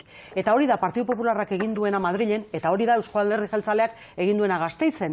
Defizitaren muga jarri ziotena betetzen inor baino finagoa izan zela esan arro-arro. Eta nik uste dut murrizketak egiten ari direnean, egiten ari baitira, bai gizarte zerbitzuetan, bai hezkuntzan, bai osasunean, ez dela defizitarena arrokeri horrekin esan behar. Eta bigarrenik, pentsioenak, nik ez dut kudeatu nahi pentsioak. Nik nahi dut erabaki. Nahi dut Euskal Herritarrek izan ditzatela tresnak erabakitzeko, ea gaur egungo sistema dan, etorkizuneko sistema hobeste bat izan behar duen. Eta edozein kasutan, hortan bat nator Josebarekin, seguru nago eta askotan esan diot Laurari datu hau. Datuek esaten dute, hemen eukiko bagenu pentsioen gaia gure kabuz, seguruenera 15 urte geroago iritsiko litzatekela sistema hori kiebrara Espainian baino. Datuak ez baitira Espainian hemen baino hobeak. Laura eta Joseba. Bueno, datuek adierazten dute argi eta garbi, hemen ezinezkoa izango litzateke hemen pentsioak kudeatzea, defizita dagoela eta hori dira datu ofizialak. Baina bestalde, komenigarria izango litzateke ekonomia batean, estatu mailan, edozein administrazio mailan edo etzeko mailan gertatzen den bezala, ez daukasuna ez gastatzea, ez? Hori da printzipio bat, eta hori da jarraitu behar den printzipio bat. Eta hemen, gogoratu behar duguna da, hemen pentsioak izoztu duen alderdi bakarri, gure historian zehar alderdi sozialista izan zela.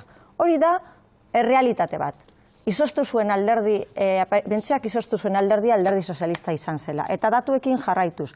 2011an, pentsio batengatik 3 pertsona langabezira joaten ziren. Orain, 2016an, pentsionisten batek 5 lanpostu sortzen dira. Hori dira datuak. Eta bestalde, politika aktiboak aipatzen du Eusko Alderdi Jeltzaleak. Urkulluren Patxi Lopezek gobernuan zegoenean, Eusko Alderdi Jeltzaleak oztopoak jarri zituen politiko aktiboak ona ekartzeko eta beranduago etorri ziren. Hori da errealitatea eta hori da Eusko Alderdi, baina berandu etorri ziren zuek oztopoak, baina berandu etorri ziren zure oztopoak, eta hemen Eneko Anduezak hori baieztatu daiteke, zeren haiek zeuden gobernuan, bai Zapatero eta bai hemen Patxi Lópezek. Bai, nik bakarrik Mariani erantzuteko, arro ez, esan nahi nuena zan, defizita egoteaz gainera, ikaragarrizko alegina da esfortzu eginda, ondo kudeatzea lortu dugu. Ez arro defizitagatik, ez da dudarik ere, ez, hala eta guzti ere, zerbitzu gabe ez ditugu utzi, osasunik gabe, edota gizarte zerbitzurik gabe, beste Espainiako komunitate autonomo batzuetan alderdi popularrak agintzen zituen leku horietan. Nola hitz egin dezakezu, Laura, arrotasunez kudeaketaz, despilfarroan oinarritutako komunitate autonomoak eduki dituzunean, funtzionatzen ez zuten aireportuak inauguratuz, eta bar. Beraz, iruditzen zait, leku bat bilatu nahi duzuela hauteskunde hauetan, zuek ere eskua sartu nahi duzuela Euskadiko panorama elektoralean asko pintatzen ez duzuelako, baina gezurrik ez esan behintzat. Eneko? Gauza, Datuak. Pentsioen gauziataz. Nik ez dut esango epe motzian Euskal pentsioak edo Euskadin pentsioak bermatzia balitekeela. Akaso bai, baina gauzia ez da epe motzian, baizik eta epe luzian, eta ez bakarrik epe motzian edo epe luzian, baizik eta orain eta beti bermatzia. Erronkia hori da, gut ditugun datuekin eta ikerketekin, adibidez, Octavio Granados egindakoa, aditua da, bera Seguridad Sozialeko zuzendari izana, esaten dago, printzipioz, epe luzian zaila izango litzatekela Euskadirik bakarrikan hori bermatzia. Baina, ikusteke dago eta hortan sakontzia dakagu. Gauza bi, guk kongelatu genuen behin batian pentsioak. 30 urtetan igo genitun. Batengatik beti errudun, eta amaitzeko, Arcelor gaiarekin. Ekonomik globalizatu batian, egon da, amendikan bagarrik hori bermatzia edo politika industria bermatzia oso zailea da. Erronka hor dago, eta azkenik, Podemosi erantzuteko, oso ondo dago, Zumarraga joatia, Alkondara laranja ipintzia, Arcelorrekin egotia esatia, eta gero, Asturiasen mineria sektorearen kontra bozkatzia. Hoi da Podemosek egin duena Asturiasen. Galdetu jozue mesedez, eskerranitzako zeuen taldekidei. Ni pentsioekin esan nahi nuena da, soilik ez dela bermatzea gaur egun da ona. Akaso etorkizunean pentsatu behar da, sistemak bermatu behar badina, nire abia puntua hori da. Adineko pertsonek izan behar dituzte bitarte nahikoa bizitza duina eramateko. Gaur egun era batetara dago sistema antolatua. Akaso etorkizunean beste modu batetara antolatu behar da, gaur egungoa bermatzeko modua enplegu duina da. Etorkizunen erabaki dezakegu zerga reforma baten bitartez, edo beste metodo batzuk erabiliz, beste sistema bat eraikitzea, baina horretarako hemen behar ditugu tresnak eta erabaki hartu behar dugu. Gaur egungo sistema erabatekoa da, ez du zertan hori. Eta bigarrenik, pentsioak ez dira soilik jetxi batzuk kongelatu zituztelako. Hor, begira, Enekori lagunduko diot pixkat.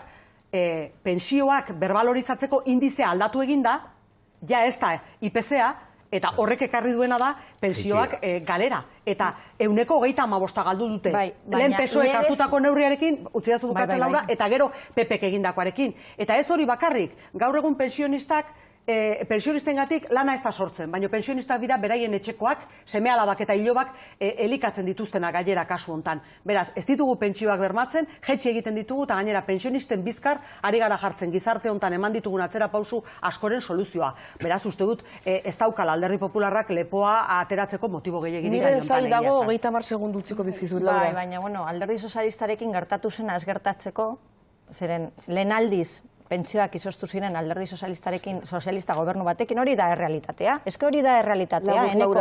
Legez bermatu dira eta pentsioak beti igoki dira behintzat 0,25. Mire Gorrotxategi. Eneko. Esaten diazu, ez dela neurri konkretu bat ere jarri ez dudanik mai gainean. Badirudi, bai zuk eta bai Josebak ez daukezuela jarrita helburu bezala demostratzea nolabait dana superfizie kanpoan besterik gelditzen ez dan proposamen bat baino ez danik. Baina arlo ekonomikoan, neurri bereziak nahi dituzu, zergari heltzen baldin badiogu, zergei adibidez, proposamen konkretu batago, bezari buruz, adibidez, nahiko edo IRPFari buruz, hortik hasiko naiz.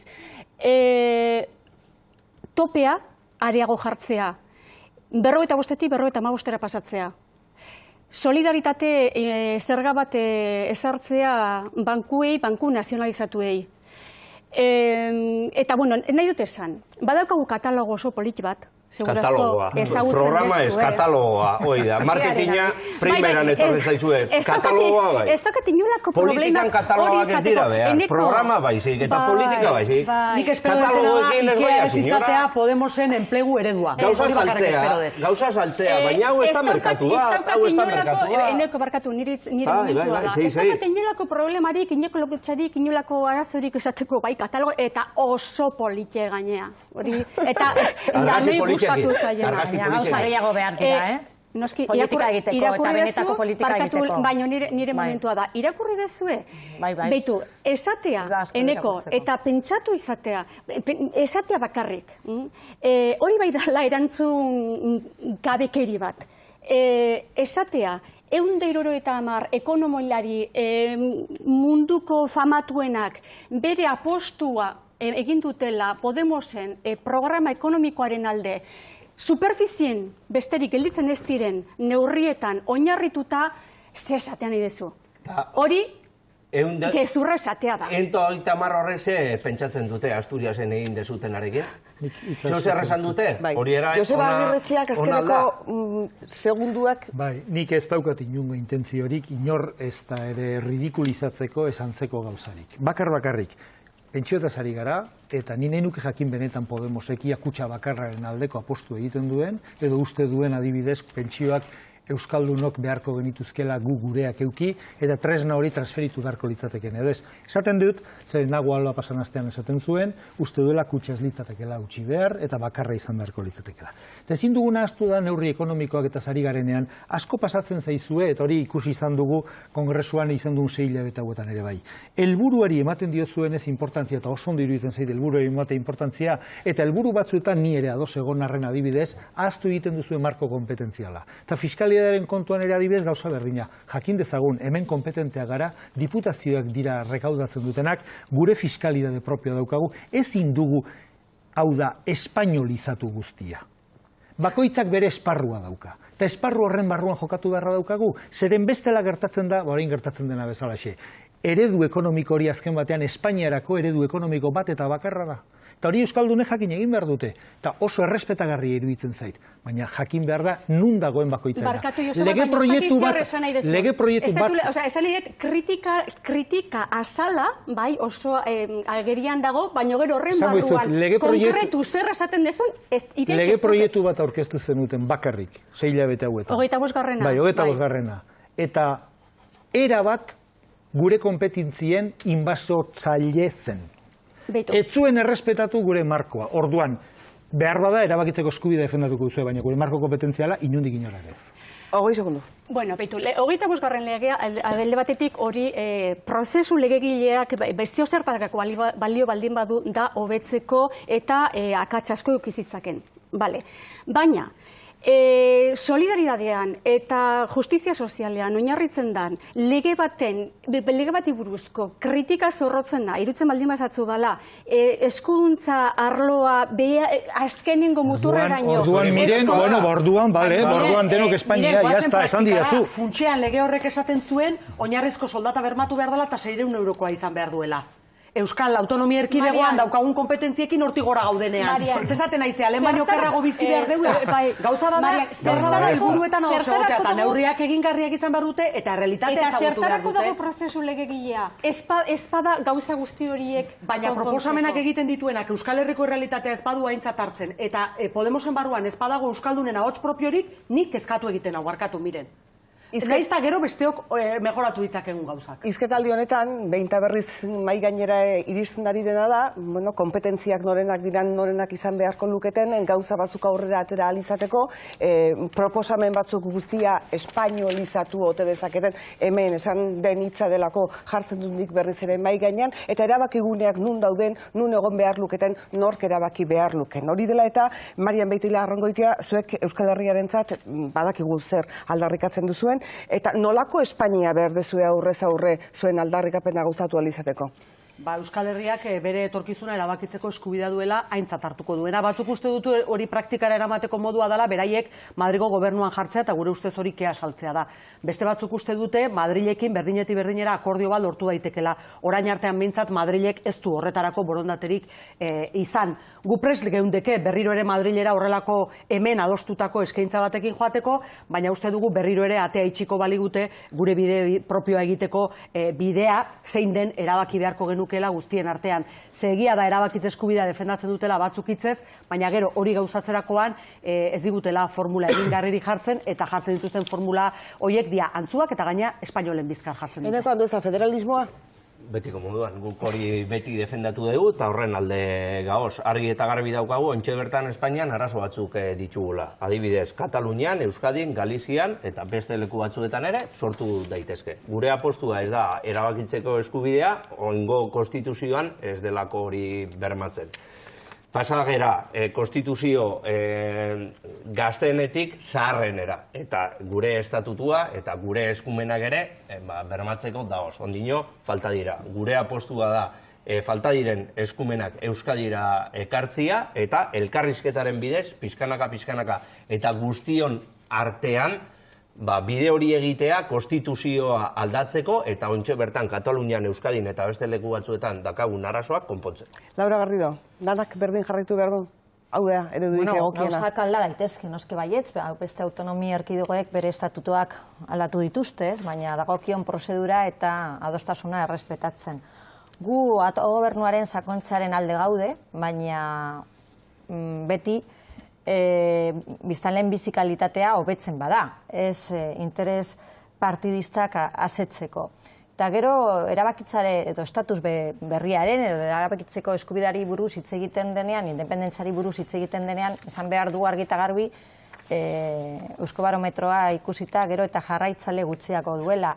Eta gogoratu behar dugu kezka nagusiena Euskaldunen artean dela enplegua eta krisi ekonomikoa. Orain superatuta dagoena, baina oraindik gauza asko egiteko daude eta horrezegatik komenigarria izango litzateke hasi dugun bidearekin jarraitzea. Biren Gorrotxategi. Bueno, guk bi ardatz nagusitan planteatuko genduke lurralde eztabaida, lurralderen inguruko eztabaida alde batetik nazioaniztasuna errekonozitzea, Espainia nazio anitzez osatutako estatu bata, hori alde batetik, eta horrek dauzkan eraginak kontuan hartu, eta beste alde batetik erabakitzeko eskubidea. Eta erabakitzeko eskubideari buruz hitz egiten dugunean, nahi du esan, dagokion herriak erabaki hartu behar duela. Kasu honetan, Araba, Bizkaia eta Gipuzkoak hartu beharko luketelan dagokion erabakia. Hori da. Hori da. Joseba Agirretxea. Bueno, guk hasieratik argi izan genuen, guk legegintzaldi hontan, huts egin duen legegintzaldi hontarako programan lehendabiziko ardatz eta puntu bezala agertzen genuen, estatus politiko berri baten beharra, orain arte izan dugun estatutua gainditua dago, eta gainditu egin beharra daukagu, eta horretarako estatus politiko berri bat behar dugu, gure naziotasuna onartzen duena eta errekonozitzen duena, eta gero harreman bilaterala, inongo menpekotasunik gabe berdinetik berdinera proposatuko lukeena. Hortik aurrera, guk Madrilen eraman behar dugu Euskal Herrian adosten denaren ahotsa. Eta gu azken batean izan behar gara, Euskaldunek hemen, edo Euskaldunok hemen, eta gure instituzioek hemen, adosten dutena ara eramateko mezulariak, eta azken batean mezulari benetan gaur esaten den bezalaxe boteretuak, ezta? Eta nik uste dut hori dela bidea. Dudari gabe Alderdi Popularrak eta Alderdi Sozialistak eta beste alderdi batzuek ere pentsatzen baldin badute uko eginda arazoa konpondu egiten dela, ez dute ezer ulertu. Ez dute ezer ulertu eta ez da ezer aurreratuko. Eta bai esango nuke Ezker Abertzaleak kasu hontan esan didanari behar bada geroago erantzungo diot, baina gauza bada gauza handienak hitzez esatea eta gero ez gai izatea aurrera pausu txiki babera ere emateko. Eneko handeza? Bai, Jose Gari gauza, nik hori ez dut esan, nik ez diotuko egiten, eta gainera esan dut, netako Katalunian, Euskadin, Galizian eta beste leku batzuetan, arazo potolo bat daukagula estatu moduan. Ezin esku badana da, Mariano Rajoyk egin duena. 4 urtetan, Kataluniakin berbat ez dago egin. Oin, ja, bigarren hauteskundea pasata, ez dakiz ze egingo duen. Oinarte ez dau SBS egin. Akaso etxetikan, igual berbaitzen hasiko dau Kataluniako jendiakin, baina nik uste dut zeuen izakerakin normala da bestiokin ez berbaitzea. Zeuen eredu bakarra izan da, betikoa. Gutako ez. Gutako arazo potolo bat dago hau. Eta hori elkarrizketan bidez konpondu egin behar da. Eta esaten duguna da, ez dakit, eredua federalismo simetrikoa, asimetrikoa, edo ze federalismo izan biadan. Baina funtsezkoa da, hortan sakontzia, hortan lan egitea, eta denon artean adostasun batetara ailegatzea. Denokin berbai egin beharko dugu.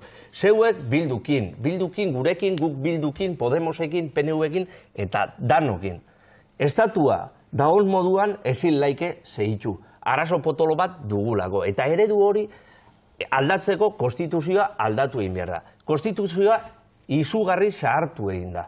Eta konstituzio hori edatu egin behar da, eta oingo momentura edatu egin behar da. Marian, Joseba eta Laura. Bai, esaten denean paus hori txikin ere ez dela ematen, nik gogoratu nahi dut hemen, behin joan baldin bada herri hau zerbait esatera Madrilera Ibarretxe ere bitartez gure babesarekin izan zela, eta desde luego... Babes erdiarekin. Berdin da, baina lortu zan, eta handi bueltan Ibarretxe baztertu eta gaia kajoian sartu ez genuen guk egin, hori hasteko. Bigarrenik, hemen esaten ari da hitz egin behar dela, erreformak egin behar direla. Nik galdetu nahi dudana da, oso oinarrizko printzipio bat. Herri honek erabakitzeko eskubidea baldin badauka. Eta herri honen gehiengoak zerbait erabakitzen badu, pres gaude denok hori errespetatzeko. Ze, claro, batzuk federalismoa proposatzen dute. Laura Garridok hitz egiten digu erabakitze eskubidea independentzia bali bezala, ez? Erabakitze eskubidea prebioa da. Herritarrek erabakitzeko daukaten eskubidea. Eta gero bakoitza jarriko dugu gure proiektua mahai gainean. Batzuk jarriko dugu estatu propio bat osatzeko alegina. Beste batzuk federalismoa eta beste batzuk jarriko dute beste zerbait. Pres gaude herritarren gehiengoak erabakitzen dutenari kaso egiteko eta hemen erabakitzen dutena. Eta nik nahi nuke Podemosek ere hori argitzea, ze erabakitze eskubidearen aldeko dira, baina gero esaten dute konstituzioaren erreformaren bidez eta Espainiak egin behar duen erreferendum baten bitartez dela. Gainera, orain esaten dute ez dala inolako baldintzarik gai hori. Programan lehen aipatu dut, Kataluniak erreferenduna bai, baina gainerakoek baldin eta herritarrek intentsitate handiz eskatzen badute.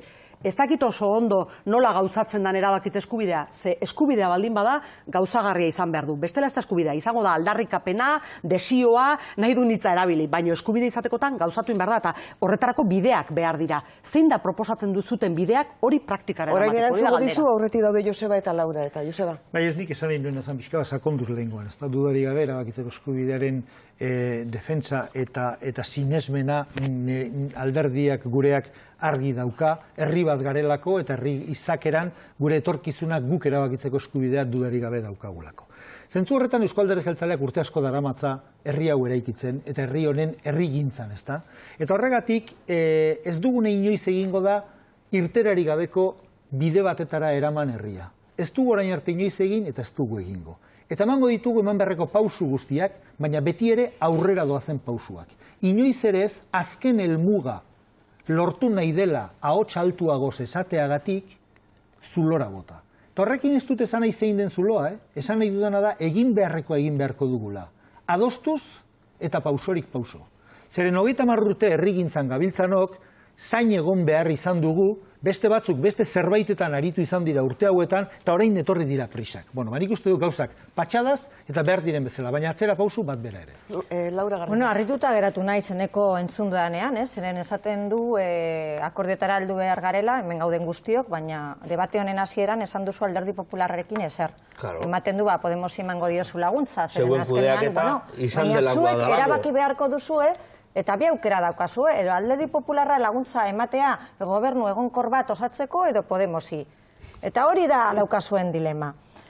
Claro, nahiko harrituta geratu naiz, zeren horren esaten duzunean, elkarrizketari uko egiten diozue. Eta gero, Eusko Alderdi Jeltzaleak, estatus berria. Estatus berriaren proposamena 2015 urtean egon behar zen mahai gainean, eta ez dugu ezagutu.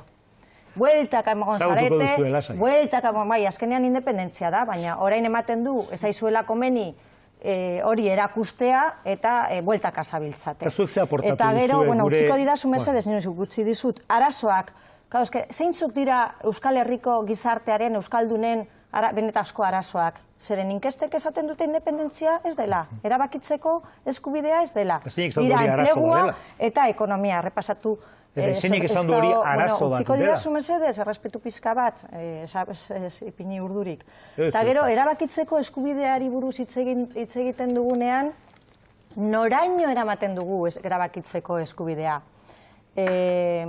Lurralde bakoitzak erabakitzeko eskubidea eduki dezake, herri bakoitzak erabakitzeko eskubidea eduki dezake, momentu batean adibidez Arabarrok erabakitzen badute Euskaditik ateratzea hori onartuko luke Eusko Alderdi Jeltzaleak eta Urkullu lehendakaria, noraino eramaten dugu erabakitzeko eskubidea. Zeren hori komenigarria izango litzateke zehaztea. Eta gogoratu behar dugu Euskaldunak erabakitzen dugu eta demokrazia batean gaudenez, erabakitzen dugu eta hurrengo igandean erabakiko dugula. Erantzi jozu, baina miren Gorrotxategi zaidago eta ondoren Mariane. Bakarrik erabakitzeko eskubidea. Lasai eta formal txintxo hemen. Zaude. Erabakitzeko eskubidea bakizu nor daukan Estatu Espainolak. Arek dauka erabakitzeko eskubidea. Bakoitzak Beraz, ez esan igandean, estenek existitzen. Dauka egongo da. erabakitzeko eskubidea Estatu Espainolak. Eta dudarik ez dagoena da, oraindik ez dut entzun, zuek zer proposatzen duzuen herri honen aurrerapenerako. Pentsatzen baldin baduzue gauzak dauden bezala, Estatu Espainola ustelduta ez dagoela, ez dela erortzen ari, ez duzu ezer ikusten. Da, hala doakizue? Hau da, inorrez dago prest zuekin ezertara iristeko momentu hontan, ez duzuelako zer gehiagorik ikusten, metro bat baino gehiago ez duzuelako Zuei ikusten. zerbertatzen zaizue hurrengo hauteskundetan. Ikusiko dugu, Miren Gorrotxategi. Honi, Mariani, erantzuteko, ados nagozukin dezun hori planteamentu horrekin, egia da, erabakitzeko eskubideak suponitzen ez dela independentziaren berdina, gauza berdina, baizik eta erabaki hartzeko almena. Orduan erabakia izan daitekeela, federalismoa, izan daiteke regionalismoa, izan daiteke independentzia, hortan ados nao. Gaizuk esaten zen du, nola gauzatzen da hori? Katalunian bai, bitu, nik uste dut ez dela derrigorrezkoa eitea erreferenduma leku guztietan gobernutik antolatutakoa. Baina, adibidez, parlamentuak erabakitzea. Imagina ezazuzuk, Euskal Autonomia Erkidegoko parlamentuak erabaki hartzen duela, alderdi politikoen adostasunaren arabera, erabakitzen dutela komeni dela galdeketa egitea. Orduan, adibidez. Hori izango litzateke modu bat galdeketa egiteko. Baina galdeketa egiteko bakarrik, edo galdeketak ematen duen emaitza errespetatuz, hurrengo urratsa emateko. Eta emaitza errespetatu. Emaitza errespetatu, inolako zalantzarik gabe. Orain arte ez dezute hori esan, miren, orain arte esan dezue, erabakitze eskubidea praktikara eramateko bide bakarra Konstituzio Espainola aldatzea dela. Eta baina aldatuta gaina erreferendum bat Espainian egin behar dela. Hori espaldin bada egiten, ni ados egon naiteke, esan nahi dut Euskaldunok erabaki dezagun zerrin behar degun danon artean, herritargoari galde diezaiogun, da herritargoak erabakitzen duenarekin aurrera. Hori da Katalunian egiten ari direna, Hori da oraintxe bertan Katalunian egiten ari direna. Formula hori da Podemosek daukana? Ez barkatu, baina ez da hori bakarrik. Ez, konstituzio aldatzea izango litzateke helburua. Bai, eta konstituzio berri horretan egokitzea nazio anistasuna eta olako gauzak. Eta horretan, sartuta egongo litzateke baita ere, erabakitzeko eskubidea. Baina dana hankaz gora jartzea eta orain, zulo beltzen bitu, orain honetan Josebarei emango diota arrazoia, zulo beltzera eramatea gizarte bat, dana dela nik azkenengo hauteskundetan Katalunian eman zirenetan, enuke esango Kataluniako herria nabarmen agertu zanik horretan. Gobernuaren ekimene izan da gehiago herriarena baino. Hori galdeketa hori egitarena, eta nik uste dut hori ez dela gobernu baten lana, baizik eta gizartearena bere parlamentoaren. Baina agintariak nolabait ere daude, herritarrei erabakitzen dutenaren bide emateko. Eta Kataluniak erabaki duena da prozesu bat abiatzea, eta prozesu horrek emango duenarekin aurrera tiratzea, nahiz eta konstituzioa ez nolabait ere aldatu. Zuk diozu zulo beltza, niretzat herritarrei beraien etorkizuna erabakitzea, inoiz ez da zulo beltza. Da, herritarrei erabakia bat. Zuk ez, ni Mirenek esan duen terminoetan, Eta Josebari esatea, beira, Joseba, nik etorkizunari begiratzeko tentazio izaten dut beti. Ze hori iruditzen zaiz dala herritarrei onura bilatzeko modua. Eta Eusko Alderdi Jeltzaleak, estatu propio bat sortzeko urratsak emateko intentzioa eta asmo sendoa baldin badauka, jakin dezala Euskal Herria bildu eskutik izango duela. Uste degulako txikira jokatu eta ondira jokatzeko garaia dela. Baina igual esplikatu beharko du, Nola den posible kanpainan hainbeste entzuten ari garen bezala horrelako mezuak eta aldi berean errege espainola gonbidatzea ekitaldi batera eta handi bi egunetara gero zuen buruzagiak esatea bisita gutxiago eta herritarra gehiago errespetatu beharko lituzkela. Ados azken esaldi horrekin, baina ez dirudi oso koherentea gero erregea bera gonbidatzearekin Donostira Euzko Alderdi Jeltzaleko karguak izan baitira hori gonbidatu dutenak. Edonola ere benetako apustua baldin bada, guzti hauek albora utzita ere Euskal Herria Bilduk eskua luzatua izango dut elkarlanerako prestutasun guztia. Eneko? Nik uste gobernuak zeo zer esateko edukiko dabela, baina, bueno, zeuen dogmatismoan gaur martitzena da, eta gaur gauza bat esan dezakezute, bixar beste gauza bat, eta etzi, eta gaur gainera, barkatu, bai, gainera gaur martitzena denez,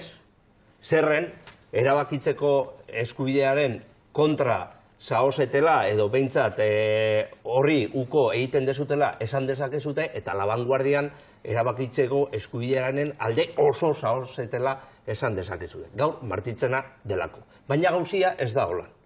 Hemen seriotasun pixka batekin jokatu egin behar da. Eta gai hau oso serioa da. Gu, noski baiet, gu estatu eredu bat bai gainean ipini dugulako. Eta gure erraminta edo gu pentsatzen duguna, behar duguna, da elkarrizketa, dialogo gehiago, adostasuna eta ez desberdinen arteko akordio bat lortzia. Horregatik esan dut, gai hontan funtsezkoa dela denok ados ipintzea. Ez gizartea ez sakabanatzeko, baizik eta batzeko. Eta ditugun ezberdintasunak aberastasuna bihurtzeko. Baina eske zeuek egun batean gauza bat esaten dezute, gaur bertan eta egun berean gauza bat eta kontrakoa, eta hori politikan ezinezkoa da. Hori estaz, barkatuko didazute, baina hori ez da serioa. Hori gizartearekin jokatzia da.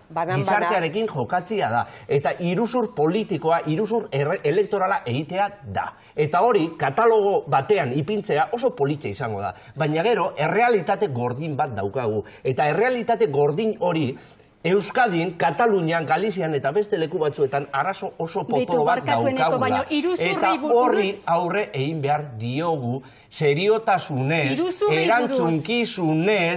erantzukizunez, elkarrizketaren bidez eta akordioen bidez. Betu, iruzurrei buruz hitz egiten badezu eta hartu ezagun ez daukalako inolako nik arazorik erabiltzen den hitzak arpegira botatzeko. Iruzurrei buruz hitz egitekotan, zuek sozialdemokraziari egin diozun iruzurra hori bai potoloa dela. Ez que koizkatzen zaizuena sozialdemokrazia da. Ze gaur martitzena denez, gaur sozialdemokrata zeate. Eta etzi komunistak. Eta beste une baten sozialkomunistak. Zeuen printzipioak ez dira marxistak. Marxistak bai, baina Groucho Marxenak. Si no te gustan mis principios, tengo otros. Hoi da, zeuen arazo potoloena. Hoi da, zeuen arazo potoloena. Alderdi Sozialistaren eta Podemosen arteko lizkarra edo eztabaida sakona ikusi ondoren hori da, baina, bueno, zaila daukazue. Bueno, azkenean Podemosen gobernu bat ipiniko duzue, hainbat autonomia erkidegoetan. Bueno, segurazki... Zeuen inkestak oso sartuta daude, gaurkoak irakurri.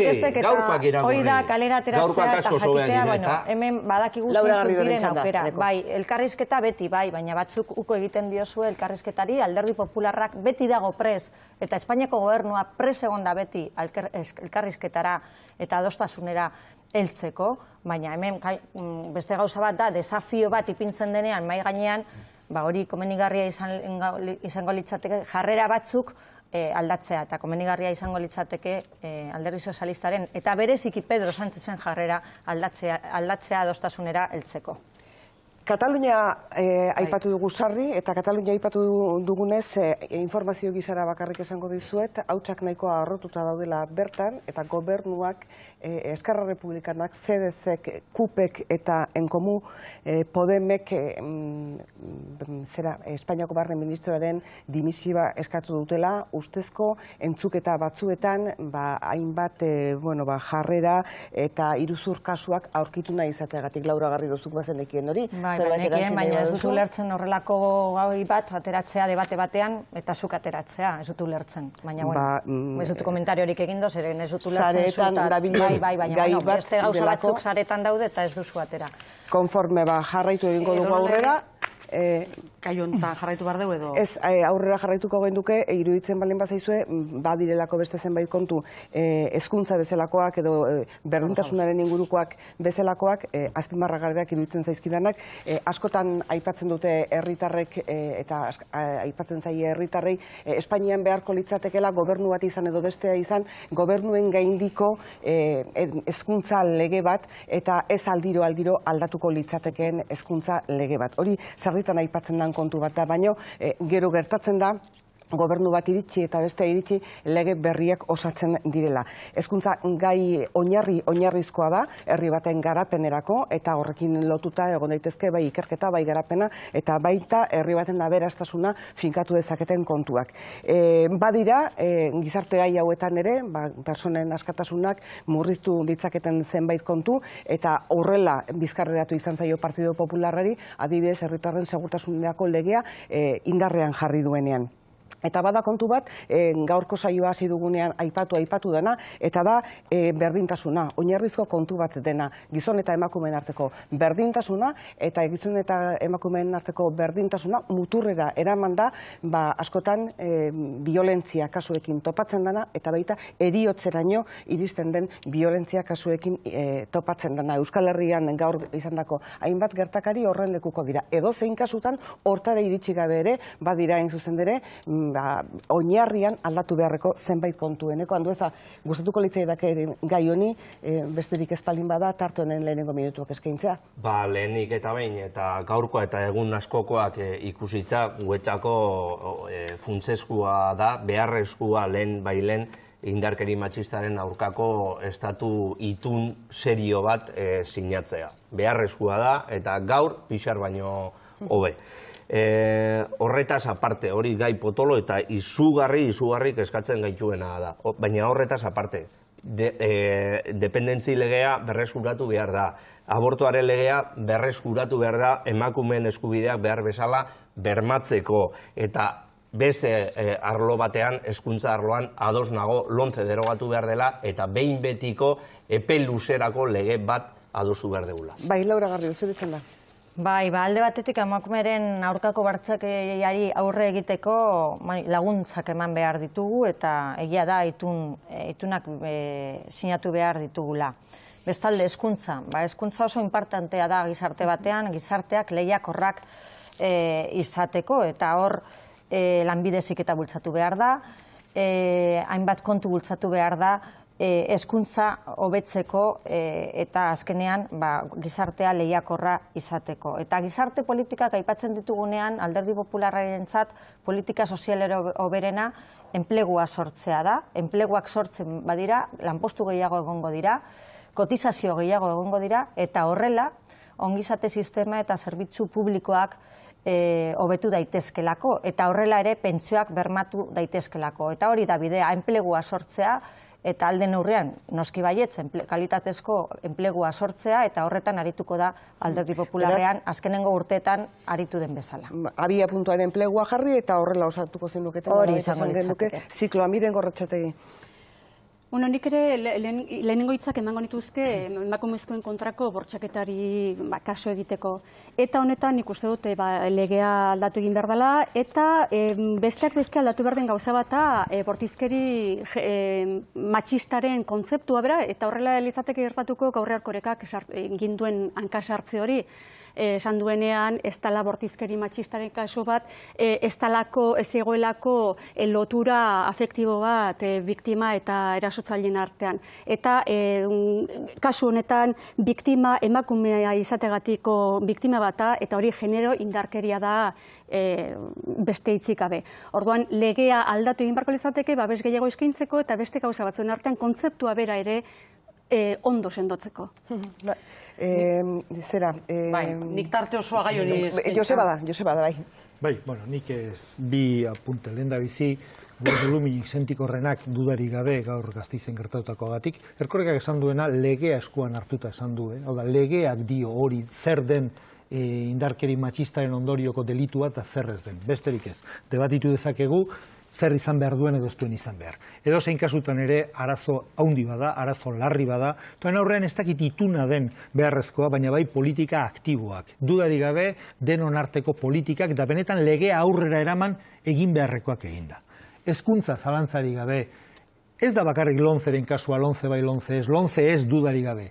Baizik eta ez dugu onartuko Euskal Herrian horren eskuduntza dauzkagu, gure kurrikulu propio daukagu, ez lomce ez da ere beste dozein alderdik gure kompetentziak eta gure gaitasuna gainditu dezaken beste dozein legerik. Beraz, Euskal Alderdi Jeltzaleak ez du onartuko ez lomce, ez da beste horrelako legerik ere, guk gure almena hortarako badaukagulago. Eta gizarte zerbitzuetaz, luze hitz egin dezakegu, dependentzia legea lehendabizi Estatu Espainolak bere dagokion zatia ordaindu dezala. Dena diputazioak ari dira ordaintzen da. Bai, Marian, orain bai zuretzen da. Nik tarte osoa indarkeria matxistari eskainiko diot, gero sartuko naiz beste gaietan, eta uste dut araudian arazo handi badagoela, konsideratzen delako indarkeria matxista bikotearen barruan eta plano pribatuan, eta plano publiko eta pribatuan eta bikotetik kanpo ere ematen da, eta uste dut itunak eta laguntzek ez dutela ezertarako balio benetan sistemaren sustraietara joateko presez baldin bagaude, eta horri errotik aurre egiteko presez bagaude. Espresio asko dituelako, arlo sozialean, ekonomikoan, politikoan, juridikoan, eta gainera ez bagara jabetzen, azkeneko urtetan lege askok eragin dutela ere emakumeengan eta errealitate hori, ezberdintasun errealitate hori areagotu dutela. Eta lan erreformez, pensioen erreformez, lomceri buruz, abortuaren legeaz, konziliazio laguntzez hitz egiten dugunean eta abar, ari gara ere gai honetaz hitz egiten ze. Funtsean ari dira sistema hori indartzen eta emakumeen errealitatea gordinagoa egiten. Bai. Ez dakit, nik uste dut, eta lehen esaten nuenaren arira, ez da? Bai. Gizarte sozialen edo gai sozialen inguruan, orokorrean ere, argi dago eta hezkuntzaren alorrean, pixka lehen esaten nuen arira, ez? Guk badaukagu edukazio edo hezkuntza sistema propio bat. Sistema honek ondo funtzionatu du besteak beste adostua izan delako sektorearekin. Hori oso importantea da. Eta Madrile momentu hontan legean jarri den Alderdi Popularrak adostu zuen lomce lege hori, inorekin adostu ez zuena, eta bakarrik geratu zena tamalez, ez zan bakarrik alderdi politikok ez genuela adostu, eske sektorea ere kontra izan zuen. Eta orduan, sektorea kontra duen lege bat nola da posible aurrera eramatea beste guztiok aho batez ados ez geundela esan genuenean. Iritsi da legegintzaldi berria, eta proposatu zen, lehendabizi kenduin behar da, galdera da, zer jarriko dugu bere ordez? Eta guk horren aurrean argi izaten genuen. Ez dugu onartuko gure sistemaren kontra doan beste dozein legerik. Berdintzaigu batana besteana izan bada ere. Lege hau adostu egin behar da dudarik gabe. Eta argi utzi zein den bakoitzari dagokion esparrua. Eta lehen, miren, parkatu, baina oso grabe iruditzen zeilen esan dezuna. Hau da, bakarrik esparru kompetentziala da galdura dihun. Kasu hortan esparruak, ez da bakarrik esparrua baizik eta daukagun eskumena gure legea gure erara egiteko. Eta zentzu horretan, iruditzen zait, lomceren kasua oso adierazgarria eta oso argia dela. Eneko eta Laura eta ondoren Miren eta Marian. Apunte bat, Marianek esan dabenakin, guztiz ados. Gainera, ontxe bertan gure gizartean eta gaztien artean ikusten ari garen joerak eta datu askok izugarrik eskagarriak dira. Gaztiok ontxe bertan askok eta askok, datuak eta ikerketak hor dagoz, normaltasun osoz ikusten dituzte jokaera oso matxistak, eta hori oso kezkagarria da, eta hori aldatzeko eta hori aurre egiteko funtsezkoa da hezkuntza sisteman ez bakarrik estatu itun baten bidez eta lege batzuen bidez, baizik eta hezkuntzaren bidez egoera horri eta datu hori eta joera horiei bueltia ematea. Funtsezkoa eta lehen esan dudan moduan gaur bada bixar baino hobe. Laura? Bueno, emakumei aurkako bortxakeriari aurre egiteko emakumei laguntzak eman behar dizkiogu, eta askotan ikusten dugu nola emakumeek ausartzen diren salaketa ipintzen, baina gero salaketak kentzen dituzte. Nik uste dut hor instituzio desberdinek ahaleginak egin behar ditugu hori ez engertatzeko. Ados nago Enekorekin, hezkuntzarekin asko lotuta dago, eta hor hezkuntza paper izugarria daukala. Gero, aipatuko nuke ere, atal honetan kontziliazioko politikak, nik uste dut hor neurriak hartu behar ditugula benetan, kontziliazio politikoak efektiboak izateko. Eta gero hemen hezkuntza aipatu denean, hemen bultzatu diren neurriak eta reformak guztiak izan dira Europara begiratuz, Eta Europan emaitzak eman dituzten erreformak ona ekarri dira. Eskola goiz ustea murrizteko, formazio eta enplegua bilatzeko aukerak handitzeko, lanbide heziketa duala bultzatzeko, hori izan da egin duguna. Eta kezkatzen nau, zeren Euskal Legebiltzar Jeltzaleak beti dago Europara begira, eta lege hau egiteko Europara begiratu da, eta Euskal Alderdi Jeltzaleari, argi dago ez zaiola gustatu, baina kontraesan hutsa da esan dezakegu. Miren, Marien eta Joseba. Bai, gauza asko dago hemen esateko, baina, poliki-poliki. Lehenengo, nik eskuduntzen kontra, eskuduntzek behar duten errespetua guztia diot, eta horrela ulertu bada, bintzat, ez dut ondo azaldu nire burua, baina eskuduntzak lurralde bakoitzarenak iritzen zaizkit, direla oso garrantzitsuak horrek bermatzen duelako lurralde bakoitzak bere politika propioa egin ahal izatea. Horren kontra nuke inoiz joko, horren bazpadari hori argi gelditu egiten. Eta gero bestalde batetik, hezkuntzari heltzeko, ezta? Bitu, Laura, zuk esaten zendun, lehiakortasuna izan behar du, lehiakorra izan behar du hezkuntza. Eta, bai, noski egia da. Baina, bildur pixkat ematen dit, azpimarratzea horren beste lehiakortasun kontzeptua, eta ez adibidez, gainera esan dezu hezkuntzak izan behar du lehiakor, gero gizarteak izan behar duelako baitare lehiakor. Eta alde batera usten ditugu solidaridadea, gizatasuna eta horrelako baloreak, sartu behar direnak, txertatu behar direnak, eta horrekin batera sartuko litzateke emakumezkoaren ganako errespetua eta hainbeste eta hainbeste gauza. Hezkuntzak izan behar du gizakia gizatasunean ezitzeko. Eta lehiakorra, noski, baino azpimarratzekotan nik azpimarratuko nuke gehiago hori... Bai, zehaztu nahi dut, igual ez dut ondo azaldu, esan nahi nuena zen, hezkuntza baliabide oso garrantzitsua dela, gizartea lehiakorragoa izateko. Eta justuagoa, duinagoa, solidarioagoa, eta abar, gure Europa hori, ametxetako Europa hori erakusten zaigu, zeo zer faltaba zaio, gizatasuna dela. Hemen berriro aipatu da hezkuntza eta laguntzen garrantzia indarkeria matxistari aurre egiteko. Nik esango nuke, nik bilatzen dudana edo amesten dudana dela gizarte eredu bat emakumeak eskubide guztien jabe izango direla. Eta hori nekez egingo da ezpada lortzen baldintza berdinetan aritu alizatea. Laguntzak ez ditugu behar emakumeok edo emakumeak orea.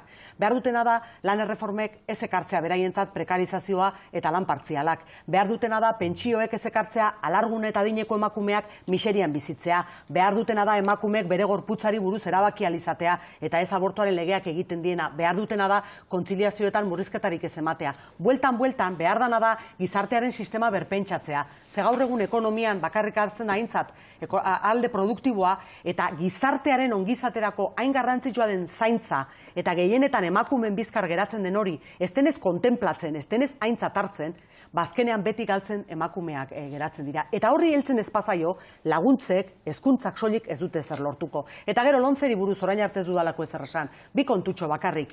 Egia da, sektorearekin adostu behar da.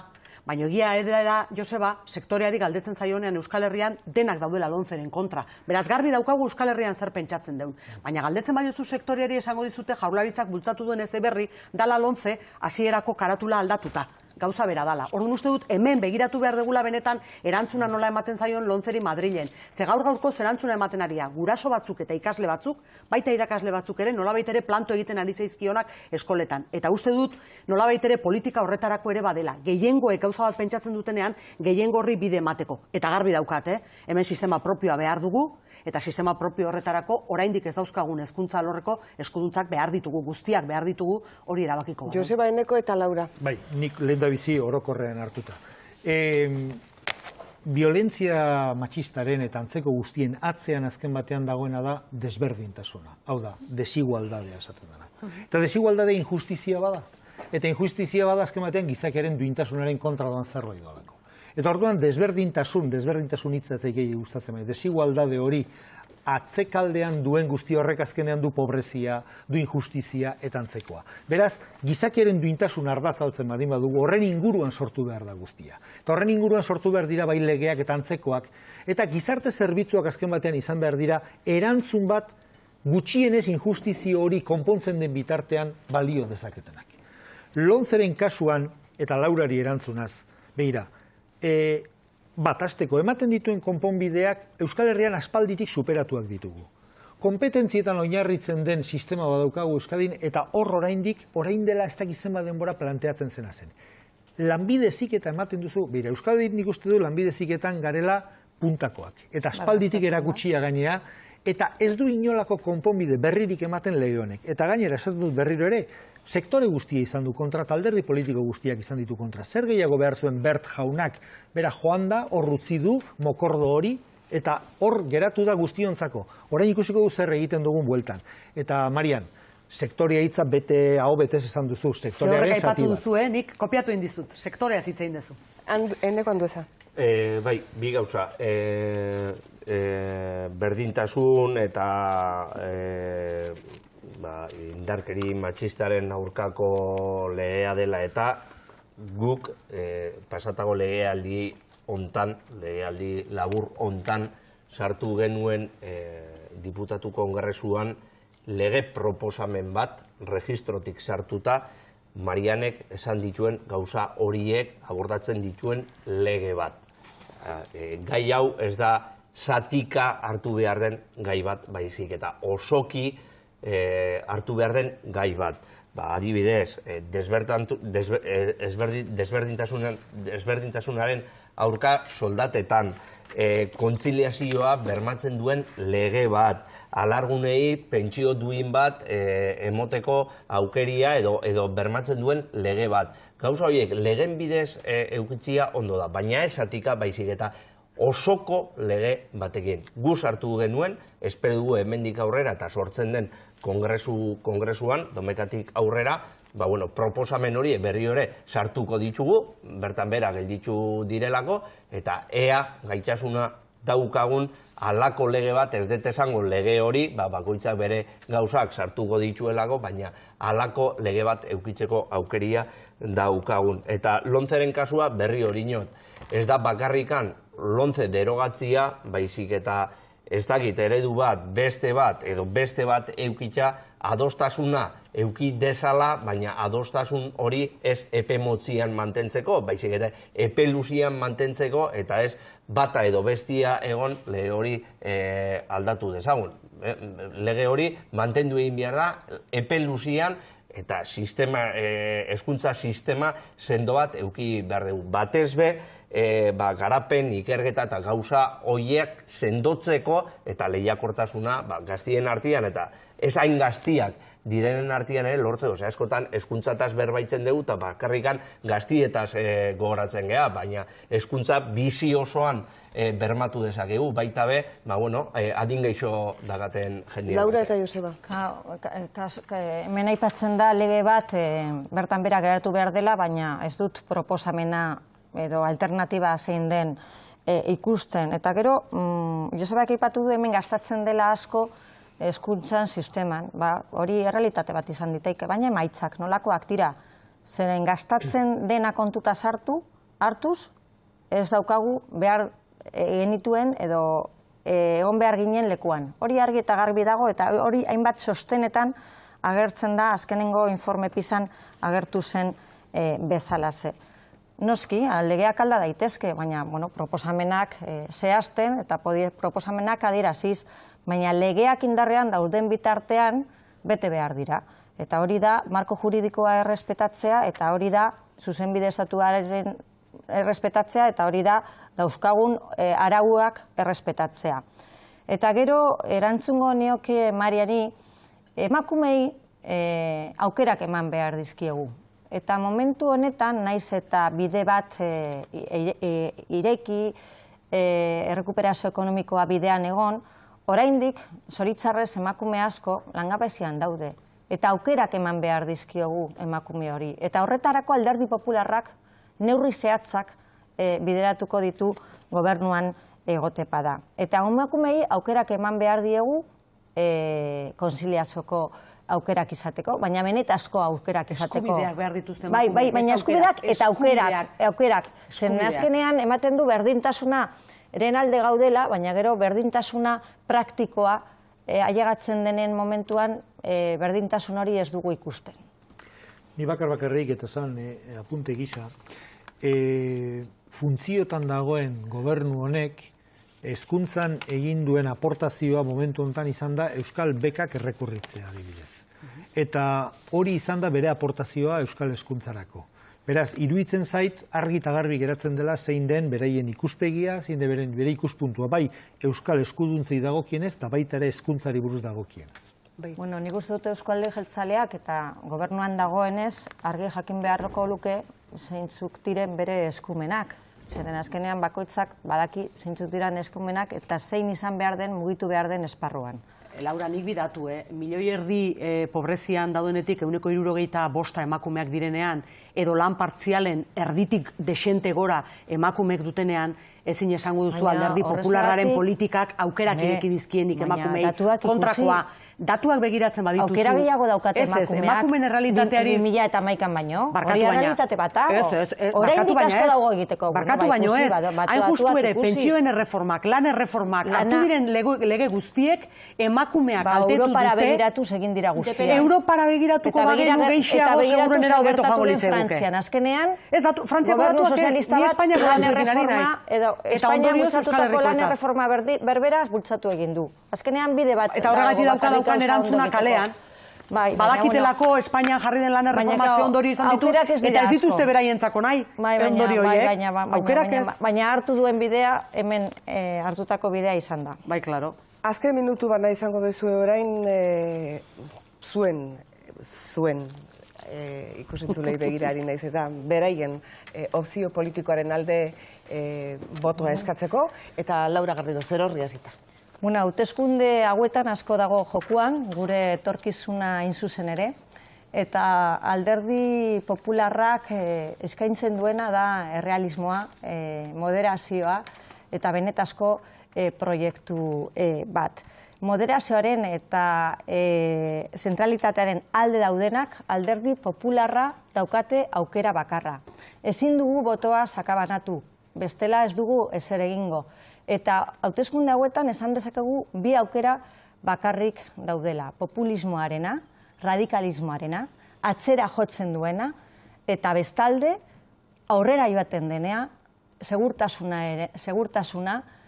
konfiantza dakarrena, eta aurrera joaten den aukera. Momentu gogorrak pasa ditugu, baina elkarrekin bide bat eraiki dugu. Eta bide horretatik jarraitzeko, botoa eskatzen dizuet Alderdi Popularrarentzat. Eneko Andueza, zure txanda? Bueno, gure helburu nagusiak bi dira. Alde batetik Mariano Rajoy Moncloatik botatzia eta bigarren helburua lehenengoari lotuta dago.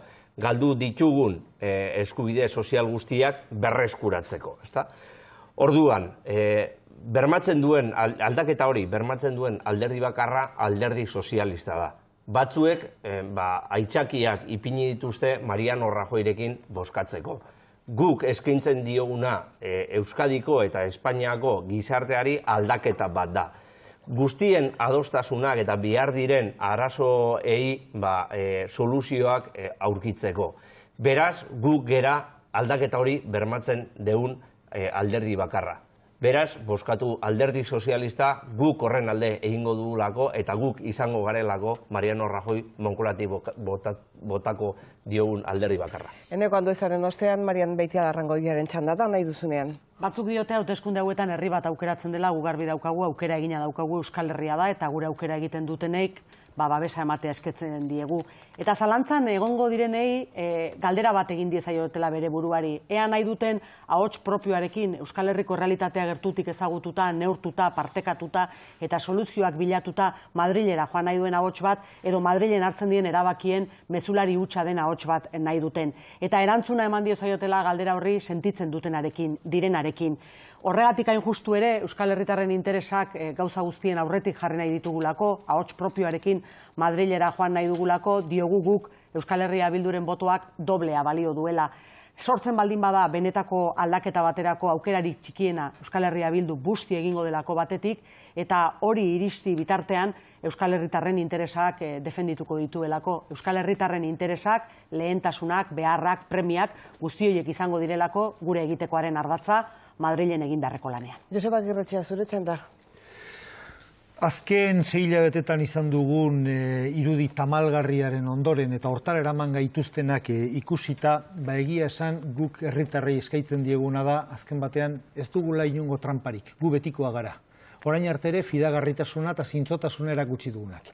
Eta nik herritarrei izango nieke euskal talde bati eman dizaiotela botua. Eta euskal talde horren barruan egin dezaketela konparaketa zeinek eskaintzen dion bermea, zeinek eskaintzen dion zintzotasuna, fidagarritasuna eta orain arteko esperientzia.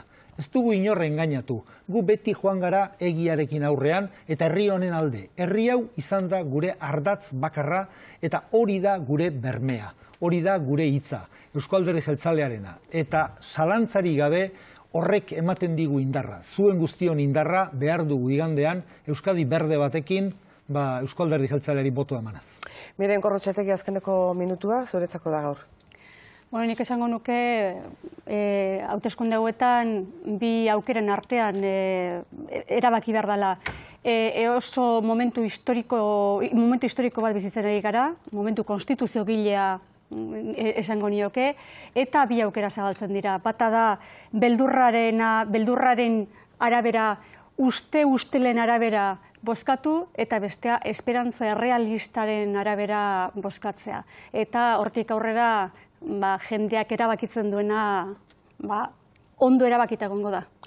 Laura Garrido, mila esker gaur gurekin izateagatik. Eneko Andueza, eskerrik asko zuri ere. Joseba Akerretxea, eskerrik asko, mila esker. Miren Gorrotxategi, mila esker. Eta Maria Maitel Erranguiti, eskerrik asko gurekin izateagatik. Jaun Andreok, eskerrik asko zuei ere arreta izan diguzuelako. Gogora ezazue datorren igandean herritarrok izango dugula batera edo bestera egiteko aukera. Eta egiten dugun horren informazioa Euskal Telebistaren lehenengo kate honetan egingo dugun saio berezien eskainiko dizuegula. Datu guztiak, leku guztietan, albistea dagoen gune guztietan egongo gara, gau horietan beti egiten dugun bezala. Mila esker izan diguzuen arretagatik, gabon guztioi.